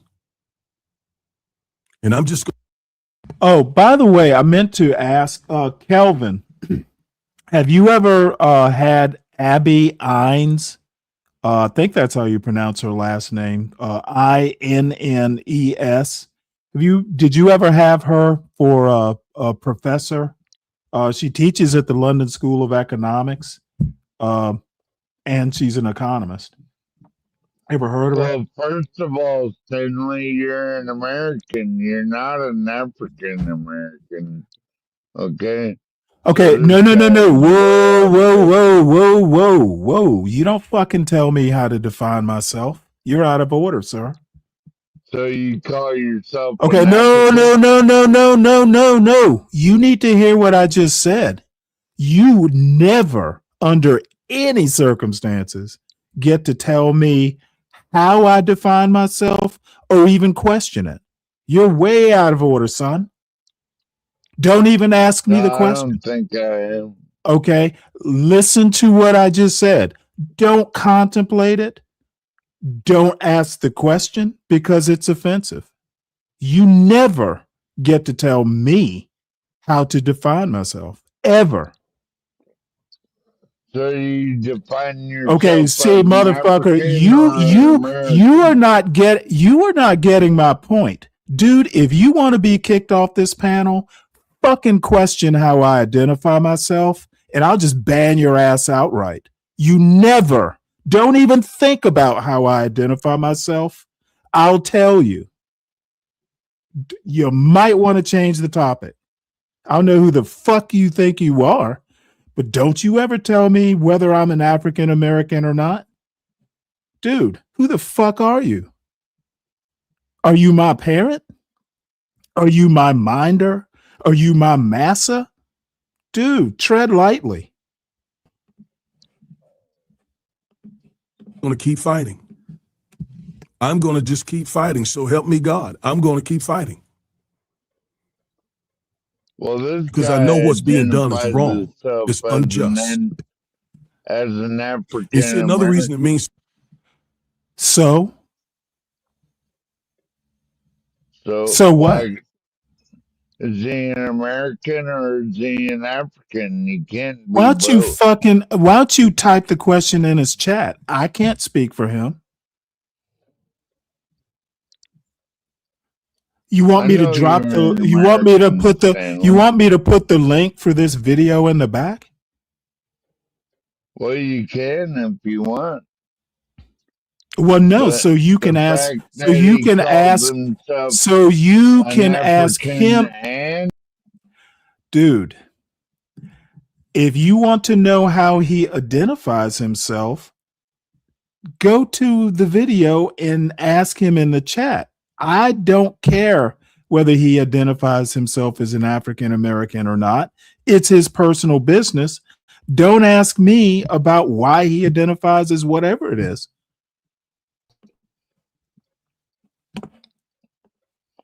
So much to me is because of the work that I do. Outside of making videos, I am a real attorney, a real civil rights attorney, a real criminal defense attorney.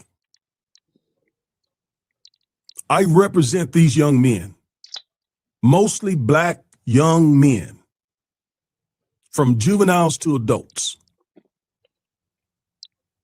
that the system cares nothing about. They eat them up and spit them out every day. And we fight hard for them.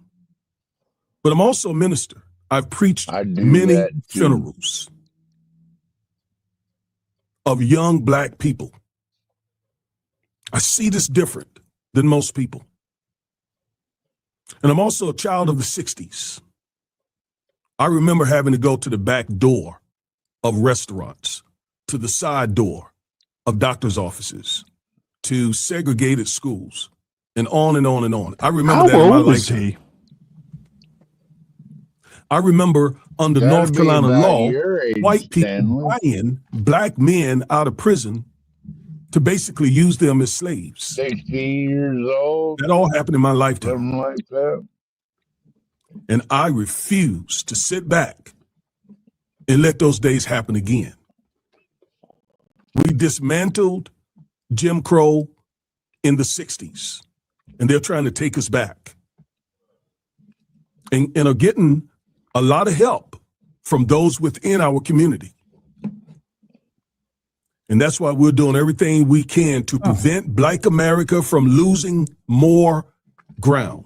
And to be specific, let me show you another thing that I'm wanting to prevent. As I just said, I've preached funerals of young black men, family members, and others.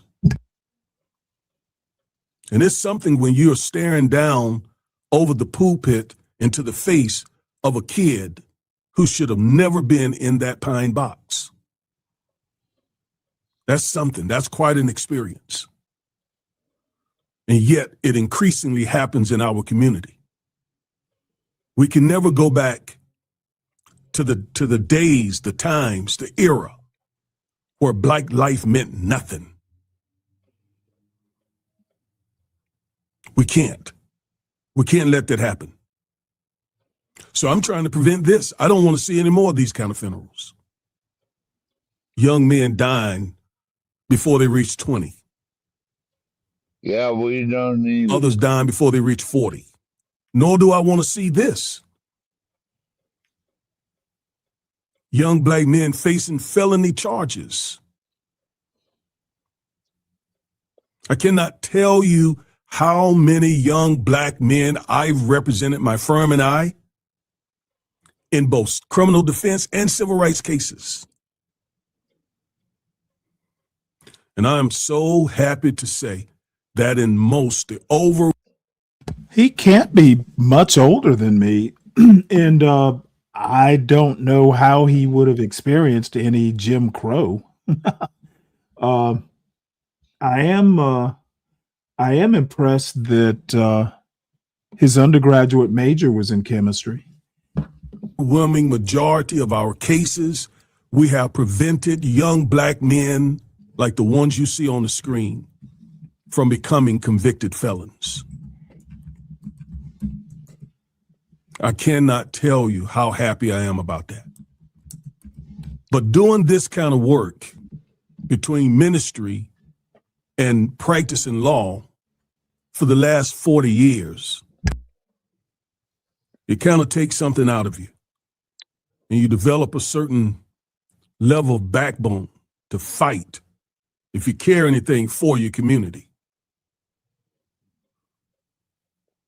So I'm not just running down another story. I'm not a journalist. I respect journalism. I respect a good journalist. But I'm sitting in front of this camera for a completely different reason. I'm here, again, to save lives, both physically, socially, and all other areas. So let's get into this video. I want to talk about the existential threat that Black America faces. You say, well, man, we have been facing existential threats since the 17th century. You're absolutely right. Well, who controls the country?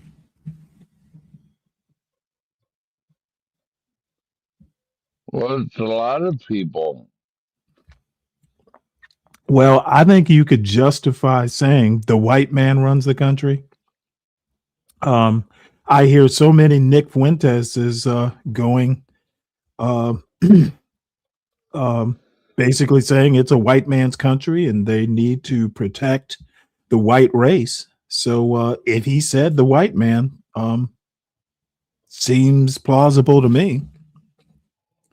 And to black people, Kelvin, Jews are white. So we don't discriminate like y'all do. Jews are white. We've made a lot of progress since then. I'll never deny the progress that we've made, but we still got a lot of work to go. And we just happen to live in an era of the most anti-black president. Definitely. I don't really care. In the last, I'm not saying it because I feel that way. I'm saying it because I can't remember whether it's the census data or Pew Research. Most Jews identify as white. That's why I'm saying it. I'm not saying it just off the top of my head. 100 years. Well, I thought And I the cut Trump original Jews out were black. and say only Okay, the I don't last care 100 about years all of that. because I care about America. obviously those presidents who owned slaves were the worst. Those who At least you're American. propped up Jim Crow laws You don't were absolutely the identify worst. as African. But this president, in my estimation, is not far from that. So we don't want to go back. We abolished slavery, we dismantled Jim Crow, and now they're trying to take us back. They have their sights on the Voting Rights Act. I predict, hope I'm wrong, going back. that in several weeks from now, they will gut the remaining critical section of the Voting Rights Act. Bullshit. And I think they will turn their Okay, attention to the dude, Civil can Rights you, Act of if you need 64. me to stop They're already video, gutting the fair. ask me to stop it. Let's not do the just talking over the video like that. I'm trying to listen to the video, and you're not allowing that to happen. My bad, Stanley. I say these things to you every time I get behind this desk because you probably didn't hear me and appreciate and understand it the first time. But I'm going to keep saying it. We're facing an existential threat. And what is it? It is the erosion of hard-won black progress due to 5 factors that favor MAGA.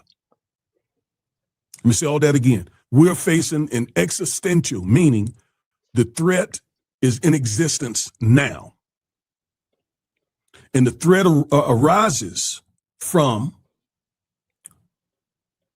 5 factors that favor MAGA. And the threat, once again, let me center you on the threat that we face. It What's is the threat, losing motherfucker? hard-won progress. Hard-won progress that we all depend on to this day. Okay, dude, which part of don't By the talk way, over I've the written video an if you need- ebook. Which part of if you want me to stop the video, just ask me, can't soak into your brain? Well, I'm trying to figure out what this motherfucker is talking about. He's like, Okay, well, he's God like damn a it, you're victim, not gonna man. you're not gonna figure out if you're talking over the video. He's like playing the victim the whole thing. Oh, I'm a victim. Boo. Well, What let a me joke. give you an observation. I would say playing the victim is bad, but being a victim and thinking you are a winner or not realizing you're a victim is just as bad. There are a lot of white people who are victims, and they're not bright enough to even understand that they're victims. So, 6 of one, half a dozen of another, they're both bad. On civil rights that breaks it down, because many of you, I can tell from your comments when you show up and you try to debate me about civil rights, I can tell you oftentimes don't even understand what civil rights are.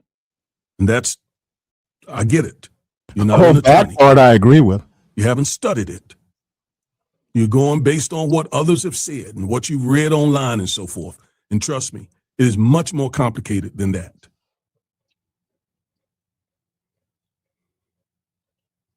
So, what are the 5 factors that favor MAGA that is threatening our progress? Number 1, the continuous threat of systemic racism. Number 2, the impact of Black voices that promote an anti-civil rights and anti-vote narrative. Number 3, the lack of Black churches that promote both justice and righteousness instead of white theology. You know, I've been hammering white theology for the past several months on this channel and a whole lot of videos in the past. Number 4, the rejection of the biblical family model. God established families. He knows exactly what is in the best interest of families, Black, white, Asian, Arab, or otherwise. He created the institution of the family. He knows what's best for it. And last, the devaluing of academic excellence. Some of these things are attacks against our community, and some of these things are weaknesses within our community that we need to fix. And those weaknesses are caused by, the root causes are from the attacks that are outside our community. So I want to go over these 5 things. First, systemic racism, the continuous threat of systemic racism. And the latest version of that is the anti-Black policies of Project 2025. Oh, boy. Systemic racism, here's the definition, refers to racist policies, practices, patterns, and customs embedded within a nation's legal, political, economic, educational, housing, healthcare, religious, and cultural systems that produce and maintain advantage. I gave, for those who weren't here earlier, one, very recent and fresh example is gerrymandering in Texas, but I think Alabama and Louisiana have had recent Supreme Court cases where, where they basically use politics as a proxy for race, because Blacks vote Democrat overwhelmingly. So you don't even have to say Black. Black If you say, women okay, vote I do Democrat. not need you to overtalk me. I'll give you your chance. Black men. Okay, do dude, not vote are you women. just going to be drunk and belligerent on my panel? I literally tell you, you'll get your chance, and you keep talking. As I was saying, substituting politics or political party for race is systemic racism. The results, the law itself is colorblind or doesn't mention race, but the results tend to disfavor a race disproportionately. Why use the N-word when you can use busing? That's kind of a play on Lee Atwater from what was it, 1980, something like that. Now, you had a comment or have a comment? So what's your favorite Christmas movie, Stanley? What does that have to do with this video? Wanted to ask you. I don't really have one. You don't have a favorite Christmas movie like A Beautiful World or nothing like that? Nope. I mean, there's, the regular, like, I see Richard talks about A Charlie Brown Christmas. I tended to like the little kids cartoons that I grew up with, but Christmas movie, don't really have one. Yeah, me advantages for neither. whites while imposing disadvantages on non-whites. It is the fruit of white supremacy that still exists despite Oh, the God. abolition of slavery and the dismantling of Jim Crow. Watch my recent video on the 6 mountains Jim of Black Crow was oppression the work of for an even Democrats. fuller understanding. But the key thing to get from systemic racism. Jim Crow was law.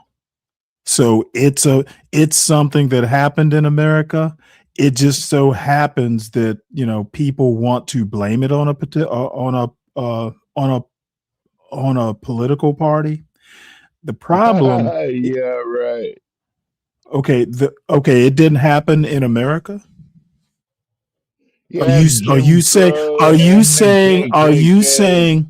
are you saying that Jim Crow wasn't enshrined in law in America? Yeah, by Democrat. No, sir. Yeah. Yes, sir. No, Jim sir. Crow It was was put in the law by American. Democrat. It was American law. It was not Democrat law.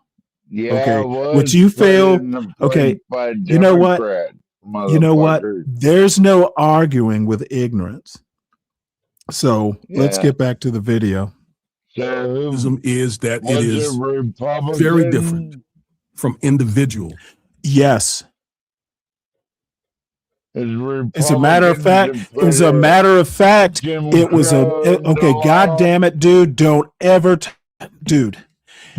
If you knew a fucking crumb of American history, you would know it was Republicans who allowed Democrats to do it starting in 1877. They basically traded the presidency for withdrawing troops from the South, ending Reconstruction, allowing Democrats to rule the South. They also allowed Southern former Confederate officers and politicians into the U.S. Congress. Okay, wanting to blame it solely on the Democrats is pure ignorance and a failure of the American education system. You have been failed by white people who run the education system, 12th man, and you don't even know it. You think you're actually going to get up? You actually think you're going to get up here? Motherfucker, this isn't Be Brave's panel. I know a little bit about American history, and you literally don't understand that it wasn't just Democrats, it was Republicans too. So stop that fucking MAGA far right bullshit on my panel. I'll destroy it every time. Well, who tried to Dude, you can ramble on drunkenly all you want. I literally just explained the history. Who tried to restrict gun rights from The black fuck do people gun and rights? Native What do, Americans? dude? It What was do Democrats. gun rights have to do with anything that I It said? has everything to do with it. It has zero to do with it. You No, are it has pissed off. everything You to are do just with it. like I said. I think the biggest victims in America are poor white people. They don't even educate you. They don't even educate y'all on fucking American history. Because if you knew anything about American history, I you would know know American you history. don't know shit about American history. Yes, You I ramble do. on, And you I ramble know on if like all these, Democrats you ramble on like a bunch of, Democrats set the you gun laws literally ramble on endlessly on the about shit natives. you don't know. They said Jim. You ramble on drunkenly, ignorantly, and just, I don't even know. about shit you don't know, expecting me to sit up here and go, oh, yes, 12th man, you're right, 12th man. Fuck that. Go read a history book and then come back. Don't be telling me Democrats did this shit and that shit. Dude, Republicans were in on it too. What a moron. But you didn't know that Democrats put restrictions on black people and Native Americans promoting firearms, And it was just, and that has everything okay. to do. A totally different topic, 12th man. We're not talking Second Amendment. Yeah, we are. No, you're doing it. When you I'm not. make a man defenseless. Let's or see. something So like Brooklyn that. Watson. Yeah, whatever. Poor white people are victims because no one cares about their struggles because of alleged white privileges. I don't even understand what that means, but welcome to the show. I just Jimmy. hate Democrats. That's all I'm saying. Yeah. Fuck a bunch of Democrats. Uh-huh. So poor white people are freed the slaves. You remember that, Stanley? That Republicans freed the slaves? You know that, right? what the fuck do I care? Oh, you don't care about the slaves now. Alright. Is that what I said? Okay, again, you must think this is some other panel. Republicans and Democrats are equally yoked throughout American history with this slavery. No, they're not. And yes, they are. And the Jim Crow stuff too. I don't care. I'm not going to sit here and argue the point with you. I will simply send you to a fucking history book and start out with the Compromise of 1877 and go forward from there. And then maybe you'll understand. What was that about? Motherfucker, get a history book. And Compromise is Kimmy, poor whites are victims of their fellow white I'm not people. a victim. This white privilege, not all whites have white privilege. And obviously you don't understand what white privilege is either, there, Brooklyn Watson. But white people victimize other white people, if you didn't know. As a matter of fact, there's books of European history to prove that point. Racism. Democrats restrict Individual racism is the racism that one individual holds within his or her thinking and heart. That is not what we're talking about here. We're talking about the racism that is embedded in our systems, the systems that make up the American empire. And we're talking about the policies, the practices, the patterns, the customs within those systems that do exactly what I say, advantage whites and disadvantage blacks.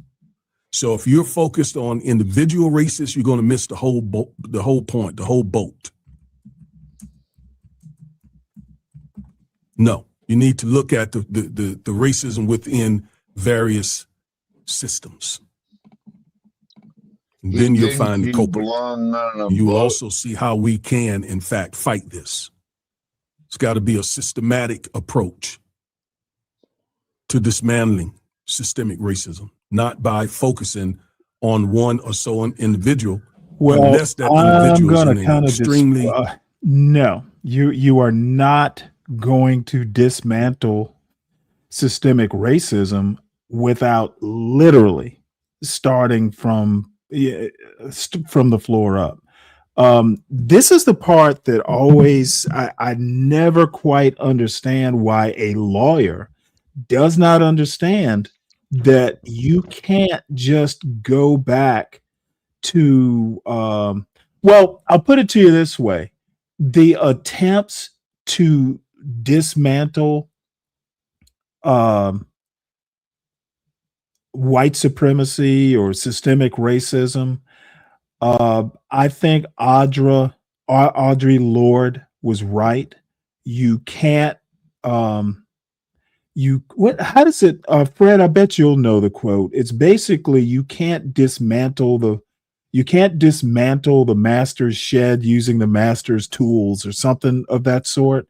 No, these things are embedded in the Constitution, and you can amend them. The problem is that the amendments required laws to enforce the Constitution. And all of a sudden, starting in the late 80s, I think it was, all of a sudden you had to put time limits on these civil rights laws, or programs like affirmative action. And the problem is, let's just say the rulers of America, the powers that be, feel that ceding or sharing power is a violation of their civil rights. Okay, if you can go in and tell Alabama that before you do any gerrymandering or anything like that, you got to run it by the Justice Department first. Alabama views that as an infringement of their civil rights. And, the way the Constitution works, they will have a point because voting is a state issue. If you're telling a state, oh, hey, we need to look over your shoulder at your homework, they're like, fuck no. Voting is something that the Constitution says states control. Any imposition is basically infringing on the freedom of the people who control the state, and it just happens to be white traditionally, from the beginning. So sharing power is basically a violation of their civil rights. That's what this whole thing is about. And you don't dismantle the system. It's undismantlable. And it seems that you can't really effectively amend the system either. You have to have a willing electorate to even carry out the spirit of the Constitution. It's so Except on vague. the Democrat. It's so vague. It can work for you or against you. And let's face it, America is fundamentally a racist country. And it's so racist, many Black people are racists. I listen to the John And Galts of the many world. Democrats are racist. Okay, dude, you know what? Maybe just wait till I get done. So you're not going to dismantle the system. You're not going to short circuit it and make a system that was basically not even designed for pluralism, to racial pluralism, at least. You're going to have to rebuild it. And I don't think that's going to happen anytime soon. So I fear that the Reverend Corbett's of the world are really just, trying to guilt trip, say guilt tripping like Stephen Miller into, any sort of egalitarian mindset. That's pissing in the wind. Powerful position to tweak, to improve, to implement practices and policies within these systems. Someone like Donald Trump, which is why it is so important that we vote against him and his proteges. We would not be facing Project 2025 now had not so many of our people voted for Trump.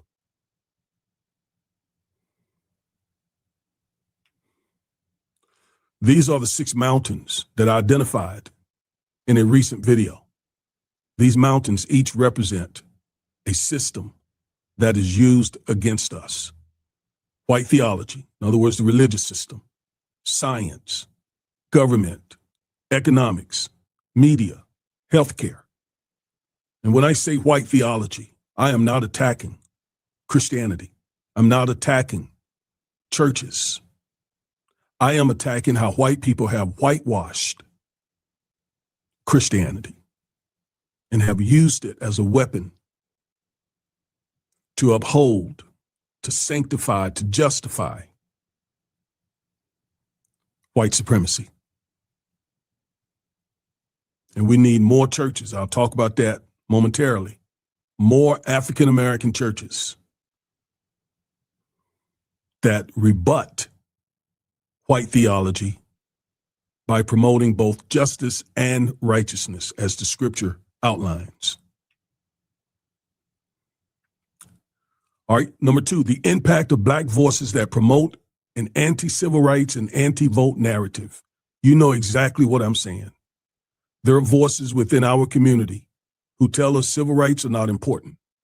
I recently did a video on Dr. Claude Anderson's narrative about the lack of the fact that civil rights, in his opinion, are not important. What's important, in his opinion, is focusing on economics and disregarding civil rights.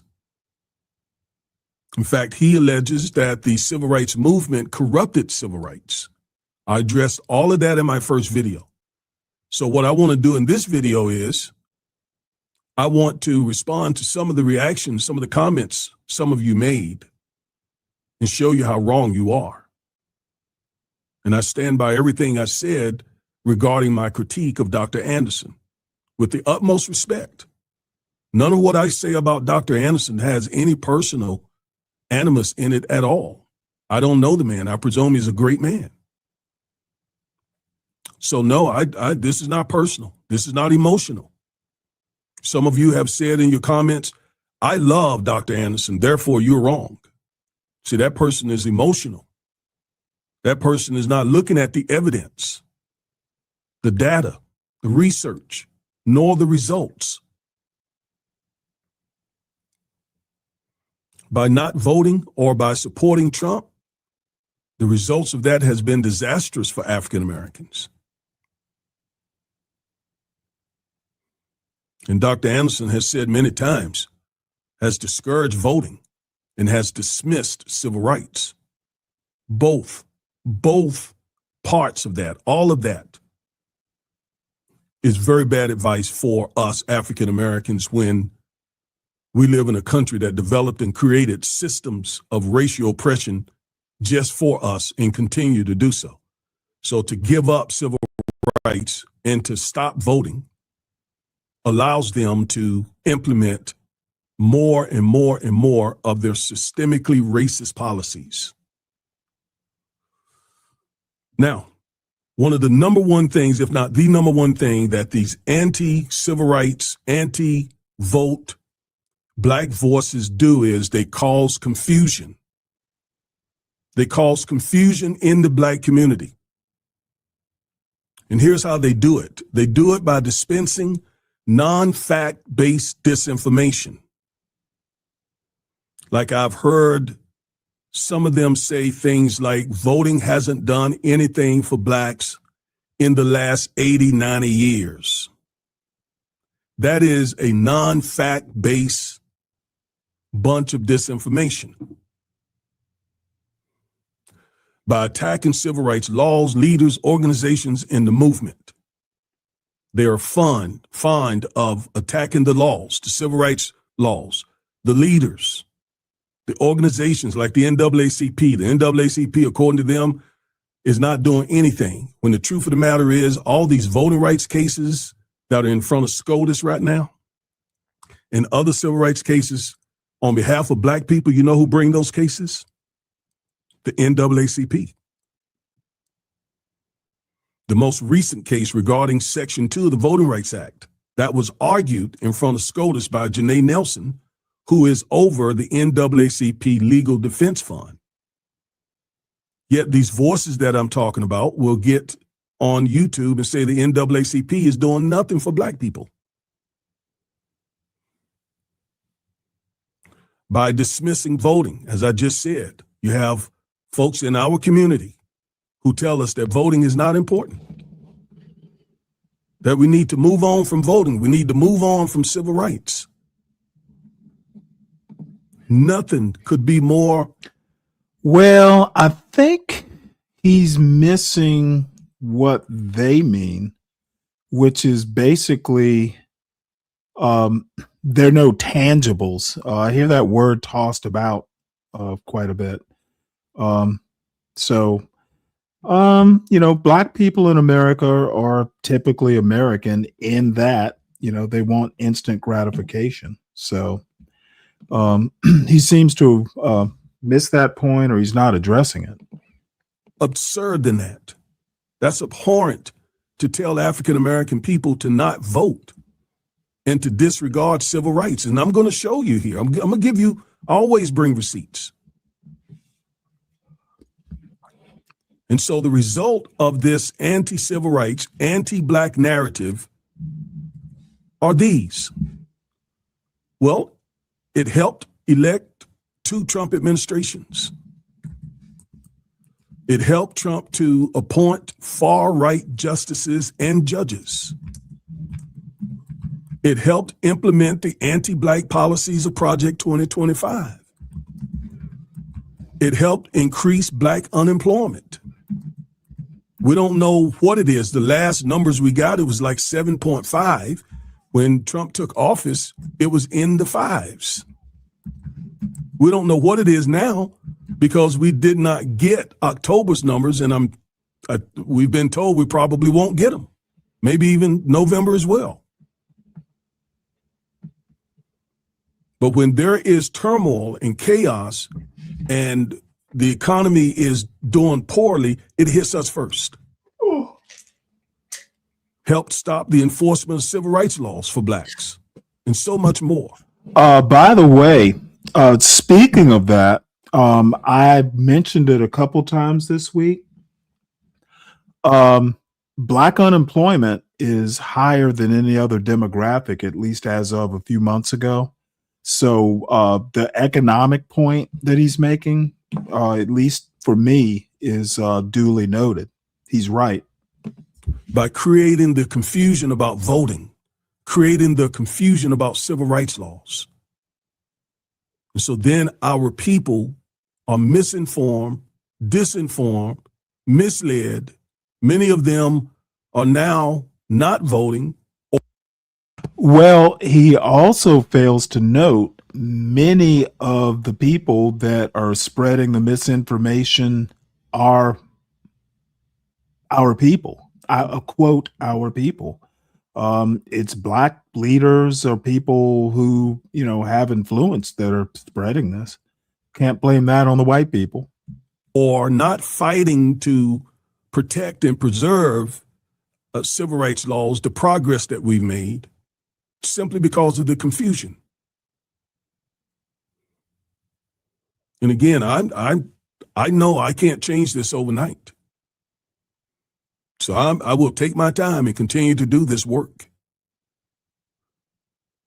Because I mean it when I say we're not going back. We're not going back. The voices argue. Now watch this. These voices argue that Mexicans and other immigrants don't fight for civil rights. They argue the Mexicans, the other immigrants, they just focus on making money. And there is no focus whatsoever on protecting civil rights. The facts tell a different story. Immigrants have many nonprofit organizations that are fighting for civil rights as we speak, as I make this video. There are multiple again. Mexican. Okay. They're not talking about immigrants. They're talking about Hispanics and other groups that are already citizens. Those are the ones that are focusing on making money. I don't understand how he misses that part. Multiple Latino, multiple Arab, multiple Asian civil rights organizations fighting for civil rights as we speak. Let's look at a few. Asian Americans Advancing Justice. These are organizations, civil rights organizations. National Korean American Service and Education Consortium. Coalition for Humane Immigrant Rights in California. United We Dream Network. The National Immigration Law Center. MALDEF, that's a Mexican civil rights organization. LULAC, that's another Mexican civil rights organization. UNIDOS, U.S., another Mexican civil rights organization. American Arab Anti-Discrimination Committee, another immigrant civil rights organization. Arab American Institute Foundation, Arab American Civil Rights League. So it is a flat out lie when these voices say that the immigrants in this country do not fight for civil rights. They absolutely do.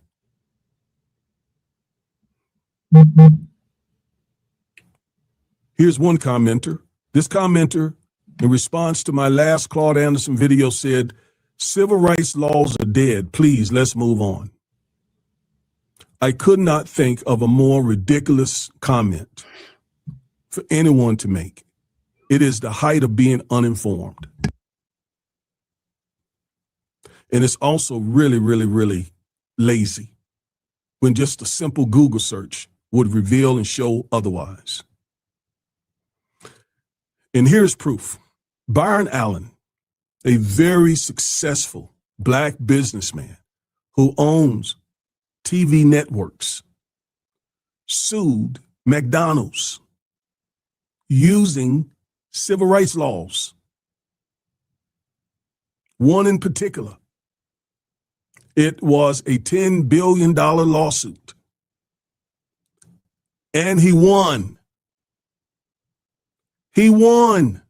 He used civil rights laws to beat one of the biggest, largest companies in the country. He forced them into settlement.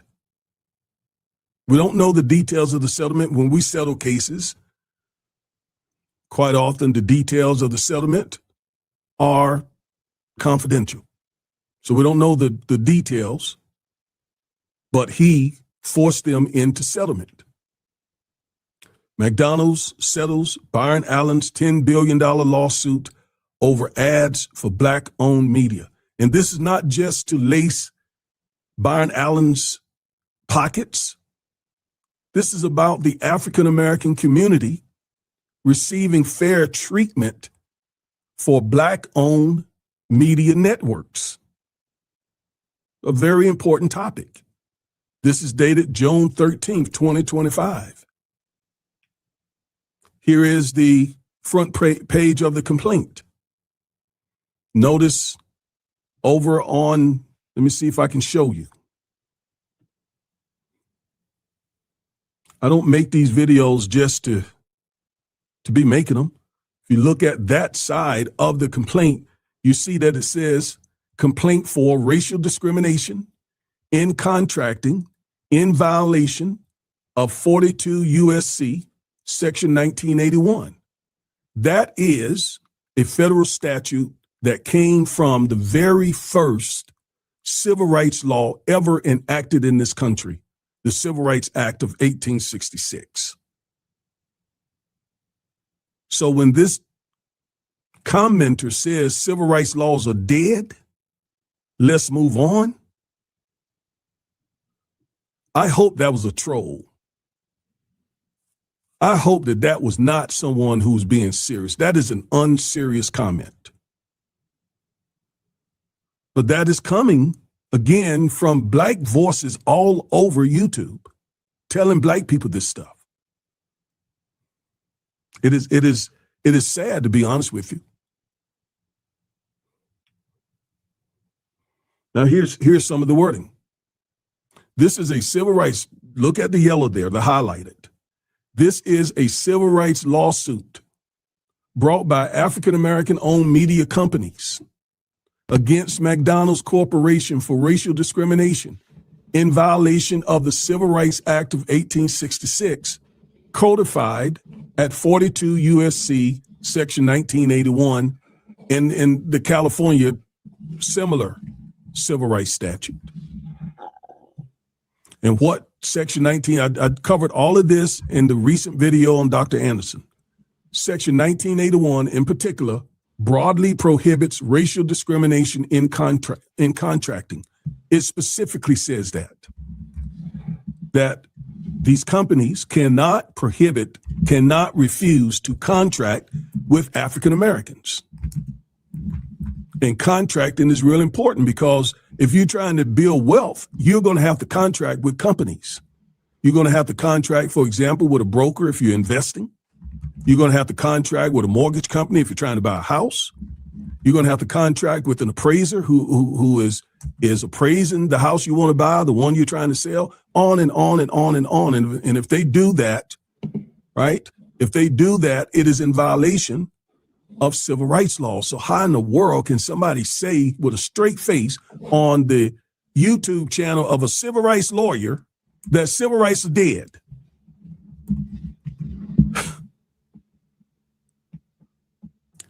These voices claim that Mexicans and other immigrants do not participate in voting.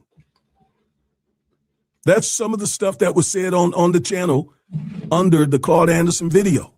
However, the facts reveal a completely different narrative. Immigrants consistently engage in the voting process. Look down at the bottom of this graph and you will see. Yeah, I'm not sure that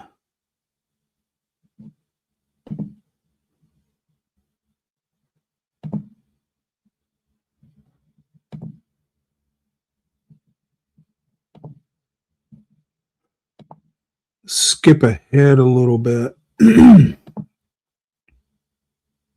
Ooh, we definitely want to see this part.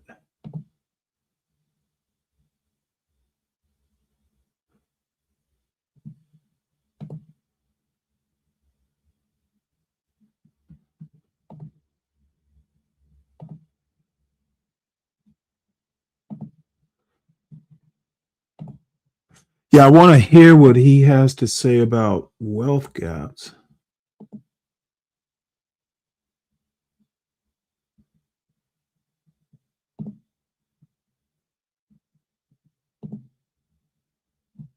We'll start about here. Greater of an increase it was. Black wealth per capita has roughly doubled since about 1992 to 2019, all the result of civil rights laws. We've always been hardworking. We've always been tenacious. We've always been resilient. But we didn't have those protections to create the amount of wealth we were worth and then to pass it on to the next generation, because quite often they would steal it from us. They would take it from us. They would connive it away from us. And there wasn't much of anything we could do.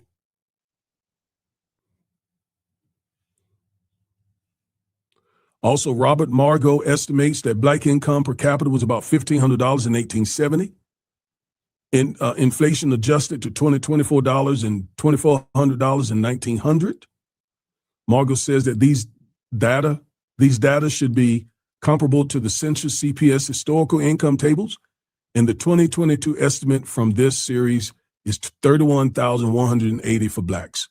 So from $1,500, 1870 to $31,000 in 2022 is an impressive increase, and it is the result of our struggle against systemic racism, culminating in the civil rights laws. This data suggests that Black per capita income is 21 times in 1870 and about 3 times what it was in 1967. Now you see the QR code there.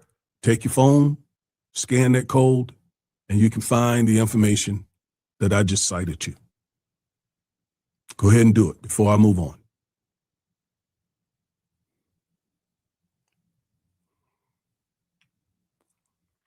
I showed you this graph in my most recent video and showed you how the poverty rate dramatically decreased after the passage of the civil rights laws. It went down. The poverty rate for African American people. You know, that's fascinating. And this shows for all age. I'm gonna have to figure out how he did that. Basically, putting up the a QR code so people can scan and get what he's showing. Yeah, I got to figure out how to do that. That's impressive. Groups. The racial wealth gap remains large. Now let's talk about the fact that the civil rights laws didn't completely close these gaps. Why and what we need to do. That's what I'm talking about. The racial wealth gap remains large. As of 2022, the median white household held about $284,000 in wealth, while the median black household held about $44,000. That is roughly 85% difference. And this is where Dr. Claude Anderson and I agree. We agree that these wealth disparities and this wealth gap is large, it's a problem, and we need to fix it. We disagree when he says the Civil Rights Act had nothing to do or has very little to do with closing these gaps and had nothing to do with the increase of wealth that we have today. So we agree on the problem. We disagree on the solution. Not that I'm not saying that we shouldn't focus on wealth building. I'm saying that we need to focus on wealth building, and we need to vote, and we need to protect civil rights. On income, many black households still earn significantly less than white households. Black Americans often earn about.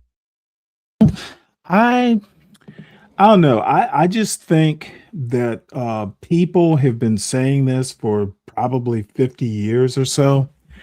And I guess my thing is, okay, where do you get the tools to increase, wealth and income gaps or close wealth and income gaps?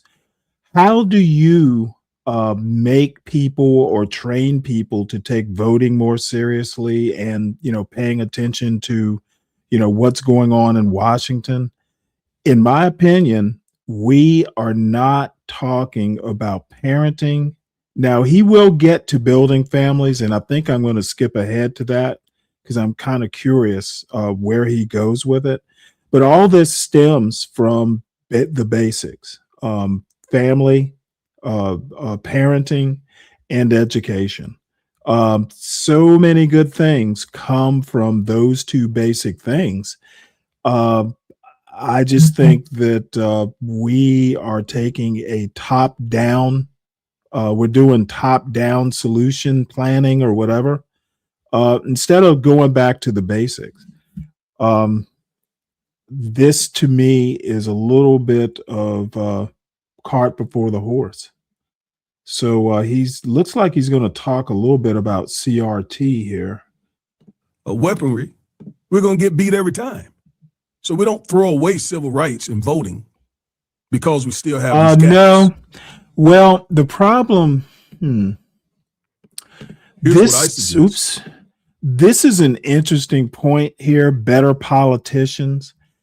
No, I think politicians are a reflection of the voters, the electorate. I think we need a better electorate. Now, this may be, I guess maybe it would be a debatable point, but if we are, I just think that politicians are a reflection of the people who vote them into office. And if we're not starting with the fundamentals, and I'm sorry, people may, accuse me of saying, well, aren't you looking backwards? I think if it's tore up from the floor up, and that's basically what I think is going on here in 2025. It's not all is not lost. It's not total doom and gloom, but patching up the tire isn't working. We need to basically get a new tire, or we need to go back to the store and get a new tire. However you want to, whatever analogy or simile you want to use. If it's tore up from the floor up, you got to repair the floor. Start with repairing the floor. And in my opinion, that floor is family and education. We need to be raising hell about it. And as far as the parenting goes, we're not going to be able to turn back the clock. At this stage of the game, we have to deal with, the single parent homes or broken families or what have you. We need to deal with the problem instead of talking about how it used to be. I hear way too much of that on these YouTube streets too. We know how it was. Sitting on a panel going woulda, shoulda, coulda is not cutting it. And the other thing that I've noticed is it's always baby daddies talking about baby mamas, and it's always baby mamas talking about baby daddies. Fix your own house first. And Rome isn't built in a day, but we got a bunch of bad, wrong messengers preaching wrong messaging. Start at home. Start within your four walls. That's how broke some of this culture shit is. And elect better politicians. Be more willing to toss them out after the first term. And my case in point is re-electing Trump. God damn, that's a bad reflection on America. So we put this dude back in office to fuck it up more. No, that's not better politicians. We knew what Trump was or is. So he's back in office. Now that may be, a reflection on Kamala Harris and the Democratic Party, but in my opinion, I don't think that argument even holds up. In the 1980s, when the stagnation began to occur, because there was steady increase, and then there started being some stagnation in the Black community in terms of wealth building. And Black lawyers, Black professors started saying, hey, why are we seeing some wealth stagnation in the Black community? And out of those questions and that analysis came critical race theory. That's what critical race theory was created to do, to address why, after the civil rights laws were passed, why are these barriers, these gaps, and so on still existing? And the answer is simple, folks.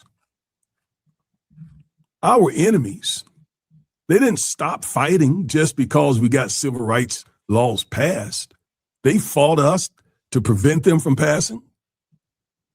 And they have fought us ever since. The last iteration of that fight is Trump and MAGA. They're the last manifestation of that fight. That's what Project 2025 is about. It is to push back.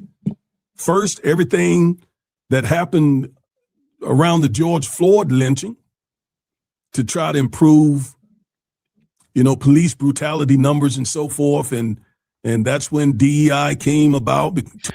Well, see, the problem is the way America works, the solutions are going to require a majority, and we're not getting that majority. I think, who was I listening to? I have to think about it. And maybe it was Corbett at the start of this video. Again, it's gonna all have to be rebirthed within everyone's four walls. I think we're at a point now to where there are no top-down solutions, and the sooner we realize that, the better off we will be.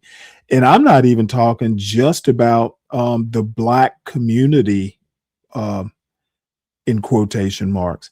I think America in general. It's just that, we tend to be the tip of the spear, but America in general has a parenting problem, and we're seeing it. I mean, we have a literal parenting problem, and we have a figurative parenting problem, and it's not just Black people. And CRT is not a solution. It's to identify problems. Their applied CRT is, in my opinion, it is anti-racism, and America is anti-racism. You will literally be called a race when you talk about race. So there are people probably calling Reverend Corbett here because he's talking about Black people and white people. They're probably calling him a racist. We have literally gotten to a point in the United States, if you talk about race, you're a racist. And, it's basically like some weird feedback loop. And miseducating the youth, like Florida is doing, like what's his name, DeSantis. I guess he's finally won that education battle. This patriotic education that people like Ron DeSantis want to call education, that's just going to fuck it up more. And that's why I'm saying you don't depend on the system. I think Glenn Lowry is right, and I said a version of this on Nightish's panel today. White people don't give a fuck about Black people unless there's a reason to. They don't wake up in the morning going, oh hey shit, this white supremacy thing is really hurting Black people. They literally don't give a fuck, and we should stop thinking they do. And I'm not even saying that's a bad thing. All I'm saying is stop actually thinking that white people give a fuck. And some of the stuff you're going to have to start within your own four walls with your own family and fix it from the ground up. Took on, people took on hard interests. Well, Project 2025 says, no, we're going to stop all that and take some more. So they never stop fighting us. And I want you to just use your thinking, because your weapons are not producing the same results they did earlier. That doesn't mean you throw your weapon away. That means you need to get better and superior weaponry, more weaponry, so that you can fight more effectively and start making up for that lost ground. You definitely don't throw your weaponry away. Think of it this way. If you're out walking and it starts raining, you pull your umbrella out and you're protected by the rain, great. But then if it starts raining even harder and wind blowing, you don't throw your umbrella away. In this instance, that would be the civil rights laws and the voting. You don't throw it away, folks. That's that you're going to get even wetter. Right? You work toward getting a better umbrella, more umbrellas. So we just need more civil rights laws. Civil rights laws that target this new style of racism and systemic racism and so forth that we're seeing. And that was the goal of DEI. And they said, oh no, we're not only going to destroy DEI, we're going to also destroy affirmative action and everything else that you folks use to try to close the distance between us. These are our competitors. These are our opponents. These are our adversaries. Some of them are our enemies. So they didn't stop fighting in the 60s. We didn't have a Kumbaya moment. We didn't start holding hands with those white conservatives and singing the words of the old Negro spiritual, free at last, free at last. No, they went back into their bunkers and started planning how they were going to regroup, because they had a losing period there. First, the Brown versus Board of Education case, then the passage of the Civil Rights Act. They fought that stuff. Barry Goldwater led the fight against that. Strom Thurmond, these hardcore white racists in the 50s and 60s. Yet they lost. So they went and doubled up. And I tell you what they did, they started focusing, one of the things they did, they started focusing on federal courts, because that's typically where we could go and get some remedies. Well, they started saying, hey, we need to pack these federal courts with our kind of judges. So we don't say we're going to stop voting, or we're not going to, civil rights laws are dead, so let's move on. That's asinine. That guy put that comment. Again, I hope it was a troll. I'm hoping no black person really put that up there. Seriously, that is an unserious comment. The level of black wealth was so low that it will take more than 60 years to close the wealth gap. And that's another thing. This wealth gap thing is so deep, folks. It is not. We just got rid of Jim Crow in my lifetime in 1964, 65, and so on. So we've only been in this situation for about 60 years out of 400. It's going to take time. That's how deep it is. So we don't give up and throw our hands up and say civil rights don't work. Voting doesn't work? Of course not. So the takeaway is not to abandon civil rights and voting. Instead, we should demand greater civil rights, expand voting, and take the additional steps outlined in this video to increase black wealth. All right, let's move on. What else can we do to prevent black America from losing ground? We need black churches to step up. We need black churches to step up. Why am I focused on black churches? Well, first of all, I'm a minister. I'm a preacher. Been a part of the black church all my life. All my life.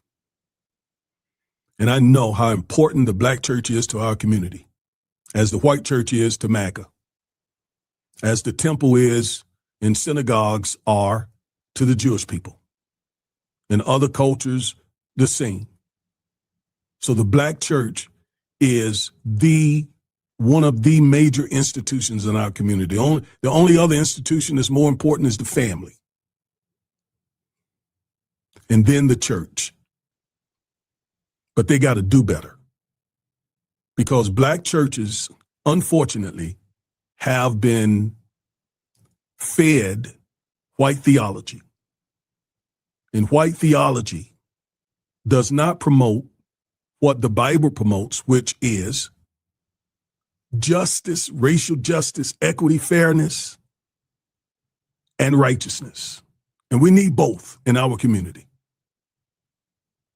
We need churches to promote not just righteousness, do right, live right, tell the truth.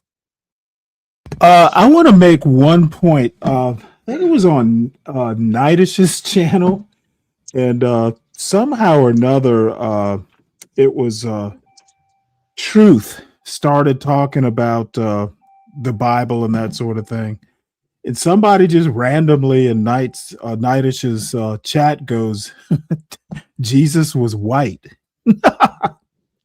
And Reverend Corbett talking about white theology just reminded me of that. I actually thought it was pretty funny.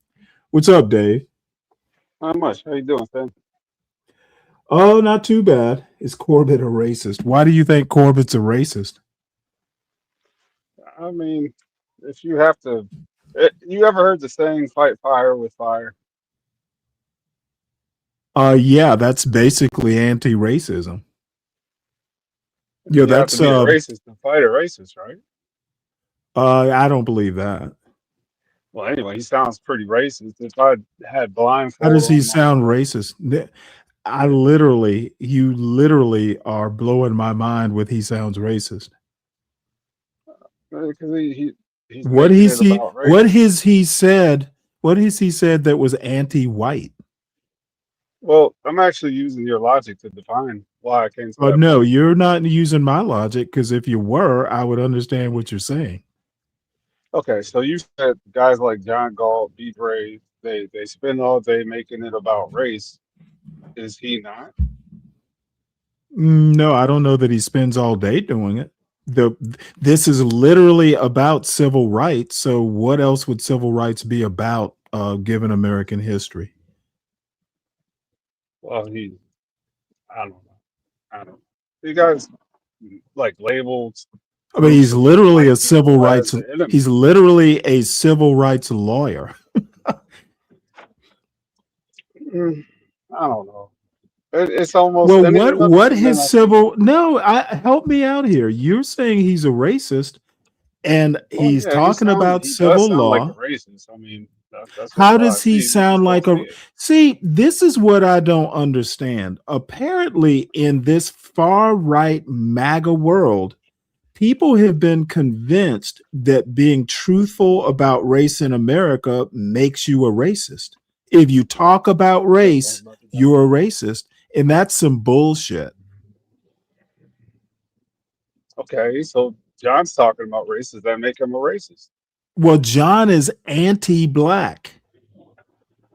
I haven't heard Reverend What Corbett. makes him anti-black? Like really? I have not heard Reverend Corbett say anything that was anti-white, anti-black, or anti anything else. He's literally talking about institutions, the Okay, church, voting. just a question. How can you be Just a racist when question. you're talking about? How can you be racist when you're talking about institutions and the problems with some of our American institutions? Just a question. What's your question? No, I said it was Yeah, just a that's my question. question. How can you be talking about race when you're talking about institutions? Racism is not racist. They're two different things. Well, it's kind of like a spun web where because there's an institution of voting, now it's the institution of racism because one party decides that they don't like the advantage that the other party installed. So it's like, okay, so they're trying to take it apart.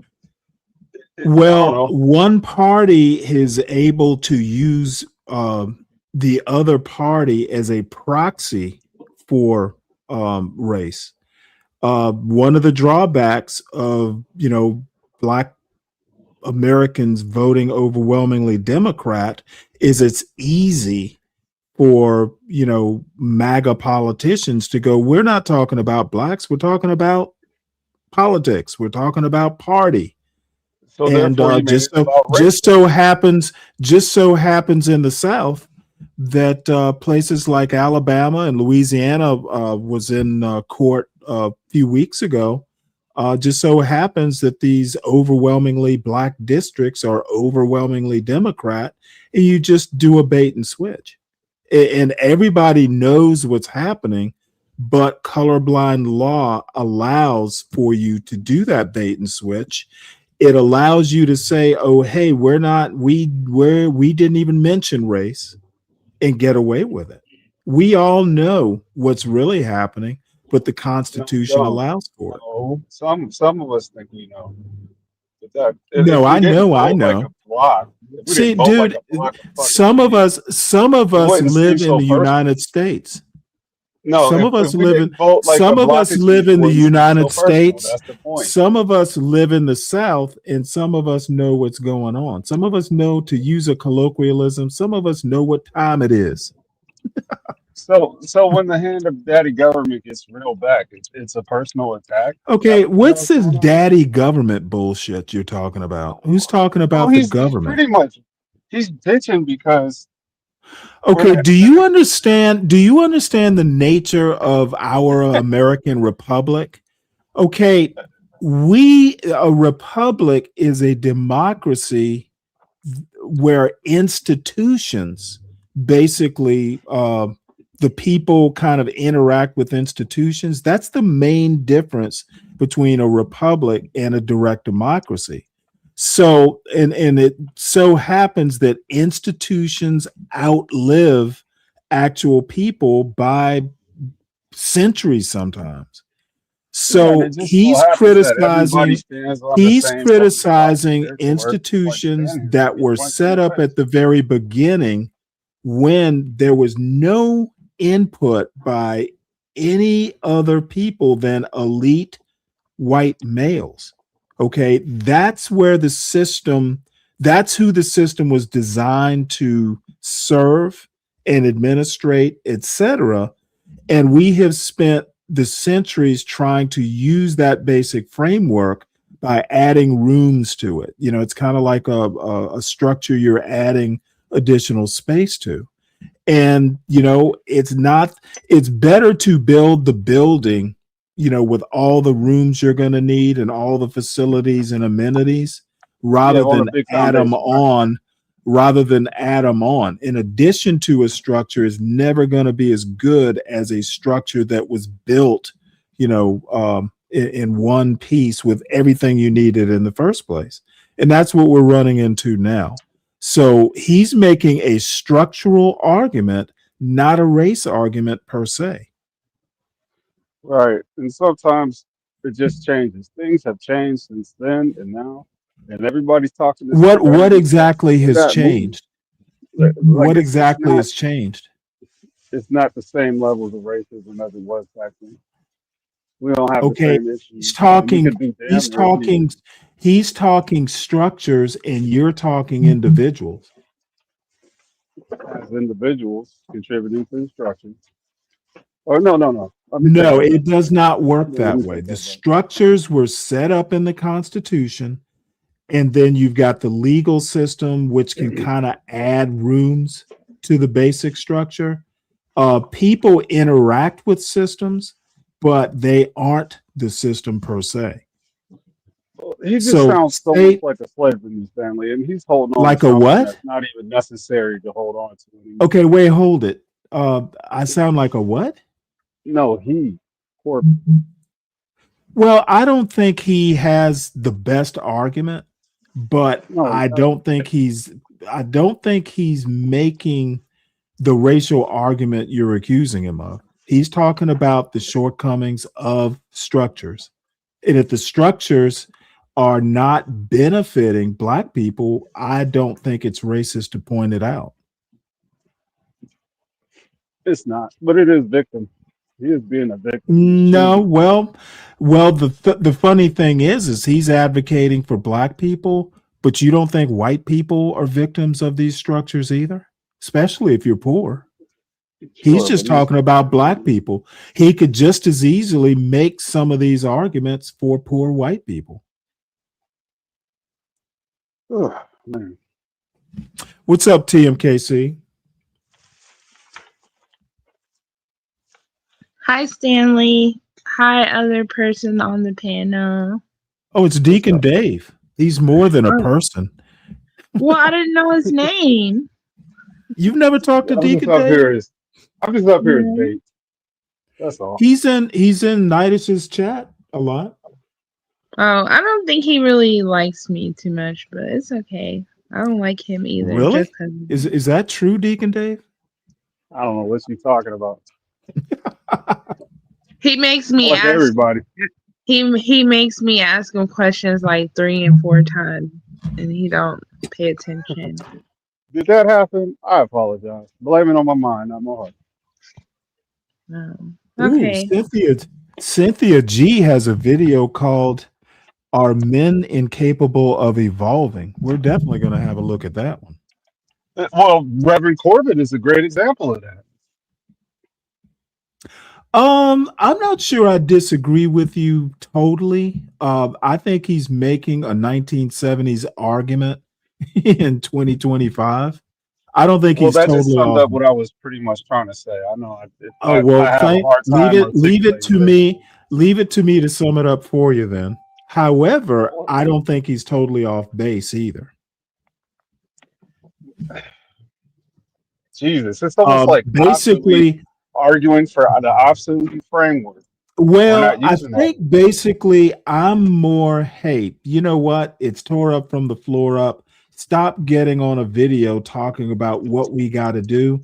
What we got to do is basically look after our own. In a way, I'm making a similar argument to, you know, what I guess y'all would call pro-blacks, where we basically need to look internally. We need to look we need to clean up our own house. There's just too many things that people can point to that can be cleaned up. But what I'm saying is that I'm not my brother's keeper. I'm the king of my castle. Okay. I don't think there is a we need to clean it up per se. When I say we, I mean we as individuals. It's not a group as a thing group. where we Yeah. all get together and form one big group and police ourselves. I don't want that. That's where I was gonna go next because it does sound like he's making a community argument. He is making a community argument. Right. And I don't feel the same. And that's that's why I'm saying his argument's a little bit anachronistic. We aren't what we were pre 1964. Right. What up, TM? I just think he needs to update his argument. I don't think he's totally off base. I'm sorry, sir. What did you say? Just saying, how you doing? Just I'm okay. I started drinking and smoking, so I probably sound tired. is that what you're doing now? Yeah. Oh, it's Friday now, folks. Yeah, you gotta pick Yeah. your poison. I usually only do one, not the other. One or Huh? not both. I usually do one and not both. But back when I Well, all I have is like a Cayman Jack strawberry margarita ready to Oh drink. my lord. Drink. There's a little one. Well, I do heard you that mix Cutwater is these? pretty good stuff. Do you mix these yourself? No, you buy a 6-pack at the store like they're beer. Oh, it's like wine coolers. Mm-hmm. Ah, okay. Yeah, it's been a while since I've had anything fruity like that. Because usually they've got malt in them, and they just Yeah. make me like after like one of them, I'm like literally having stomach cramps. Yeah, I do too, but I normally have food. Do you have food? Depends. Usually not. But the thing is I can't drink on a full stomach. It's either got to be drinking or eating. And oftentimes, now that I'm older, it's eating because I don't do hangovers. Hangovers, you don't want to be over like 45 and getting hangovers. They hang over for days sometimes. Hi, Black Knight 007. No, you better come hit this link there, Black Knight. What? I just said hi. Sounds like somebody wants to talk to you. Ooh, that would be fun. I never talked to him before. He comes up once every other blue moon. It's not even every blue moon, it's every other blue moon. So Okay, I already good. got one drink finished. Should I smoke again or should I drink again? Oh, I couldn't tell you. I have a feeling that I couldn't do weed these days because it's just super concentrated. And I hear it's not your granddad's weed, so Yeah, I I have can't not. do infused. Like I can't even inhale it. Like as soon as I inhale it, I just start choking. And it doesn't even matter how much I try to get. I'll be dying. Like I can't do this. And then I'd be so dizzy. Probably by the time I'm done choking, I'll just go to sleep. Like, like what happened? Well, that's probably a good thing. Well, I really wanted to hear what Reverend Corbett had to say about the family right quick, and then we'll go to Cynthia G. Because Yeah, you could finish him up because man, he makes my blood boil. But I like watching him. Just because, well, I it think just don't make I sense. think to use an old-fashioned word, I think he's a snazzy dresser.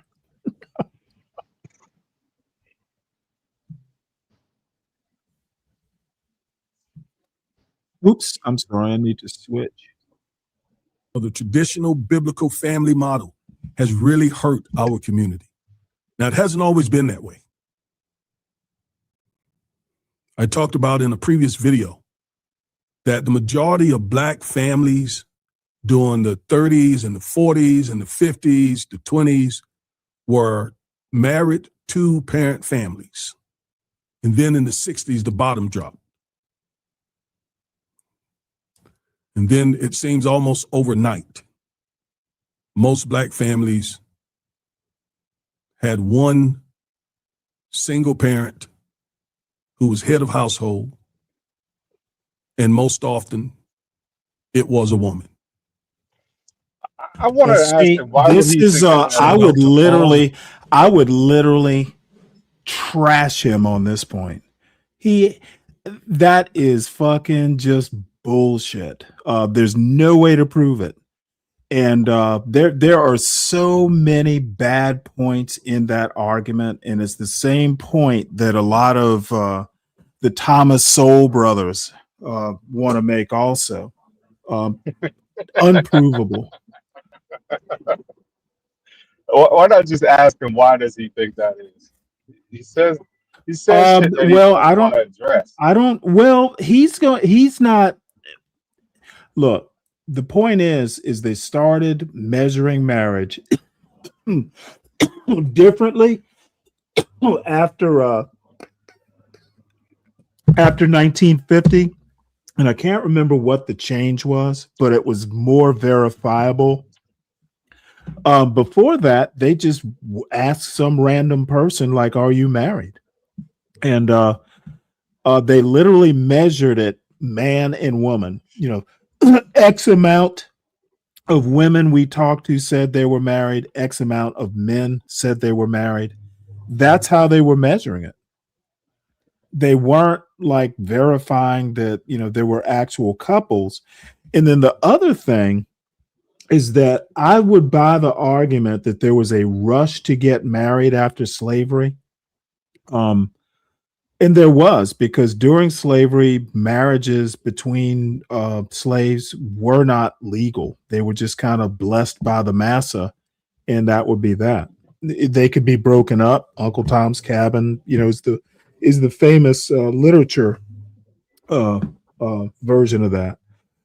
However, what actually happened in the 60s was kind of like, they're right about the feminism, no fault divorce, all that stuff. During Jim Crow, where was a woman gonna go if she wanted to divorce her husband? Women didn't even have credit cards couldn't even have credit cards till the 70s. So women were not able to survive without men. That's actually what happened in the 60s with these single mother households.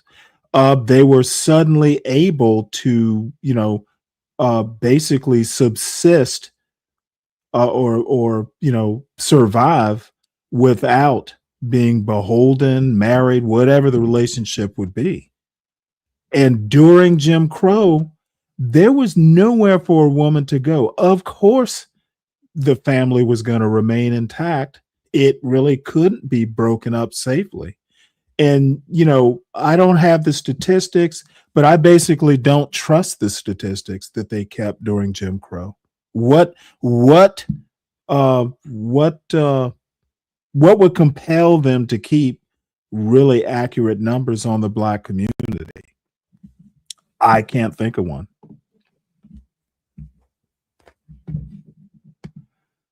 So I see you're back, 12th man. Yeah, it came back on my small screen. What happened to that woman? Where did she go? TMKC? I don't know. Maybe she had a call. I thought maybe she seen me and scared her off.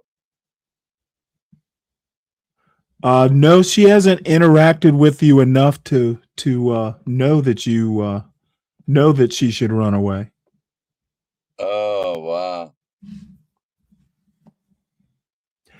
So anyway, we'll finish up what he has to say on family, and I'm not surprised that I'm disappointed. The You single mothers out there who are having to do it all. And what? I'm sorry, what? What are you disappointed about? This thing about the 60s, basically he's going to go with the conservative viewpoint that welfare broke up the family. And I don't think it was welfare. I think that welfare allowed women to say, hell no, I'm not going to take this shit anymore. And, it did make women independent, but there were laws in place at some point in the 60s where, men couldn't be kicked out because a woman got welfare. It was women saying, enough of this shit. I'll just do it on my own. I don't buy the argument that it was welfare. It was welfare that allowed it. It's not that welfare caused it. So there's correlation, there's correlation, I guess, not causation. I think In marriage during Jim Crow, I don't buy the argument. They changed the way they measured marriage rates in 1950 for a reason. And I couple that with just doubt that they were keeping accurate numbers, especially in the South during Jim Crow, because who was going to make them? What's going on, Savage? How you doing? So let's finish up with the Reverend Corbett, and then we'll move on to Cynthia G, because I like the title of her show. Hit the link, Savage, if you want. We're going to be watching Cynthia G next, and she doesn't think that men can evolve. I ain't taking a thing from you, Queen. I respect you highly.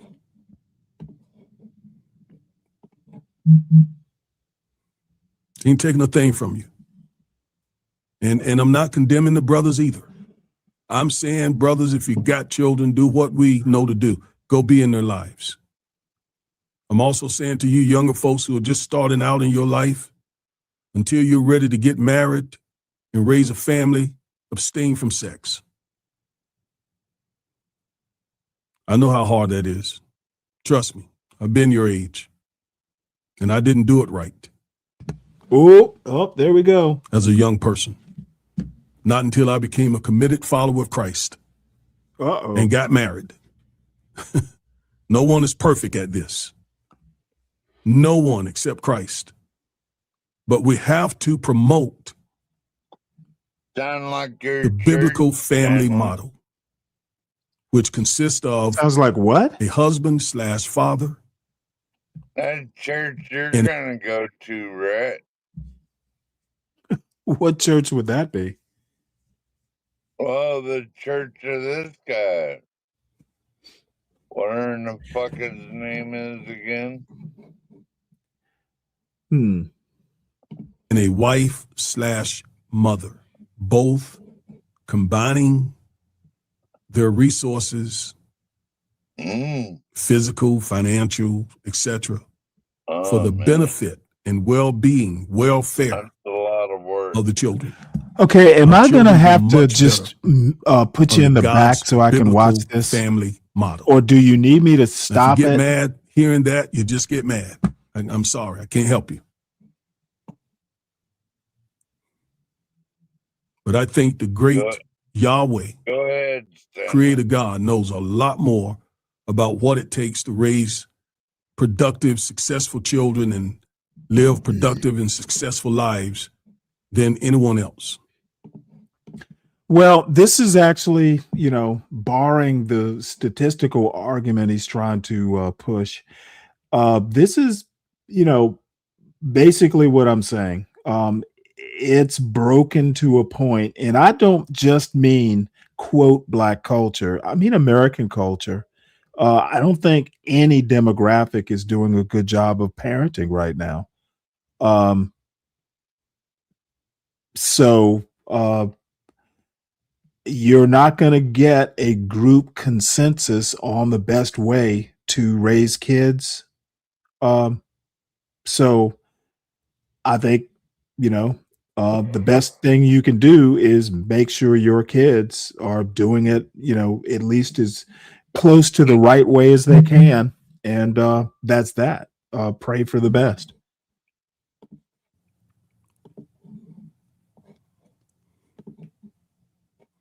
The evidence is overwhelming. Black children need both parents, preferably under the same roof. The benefits a child receives from this biblical model are gigantic. For example, research shows the data supports this. Children living with married biological parents consistently report better physical health, better emotional stability, and better academic success.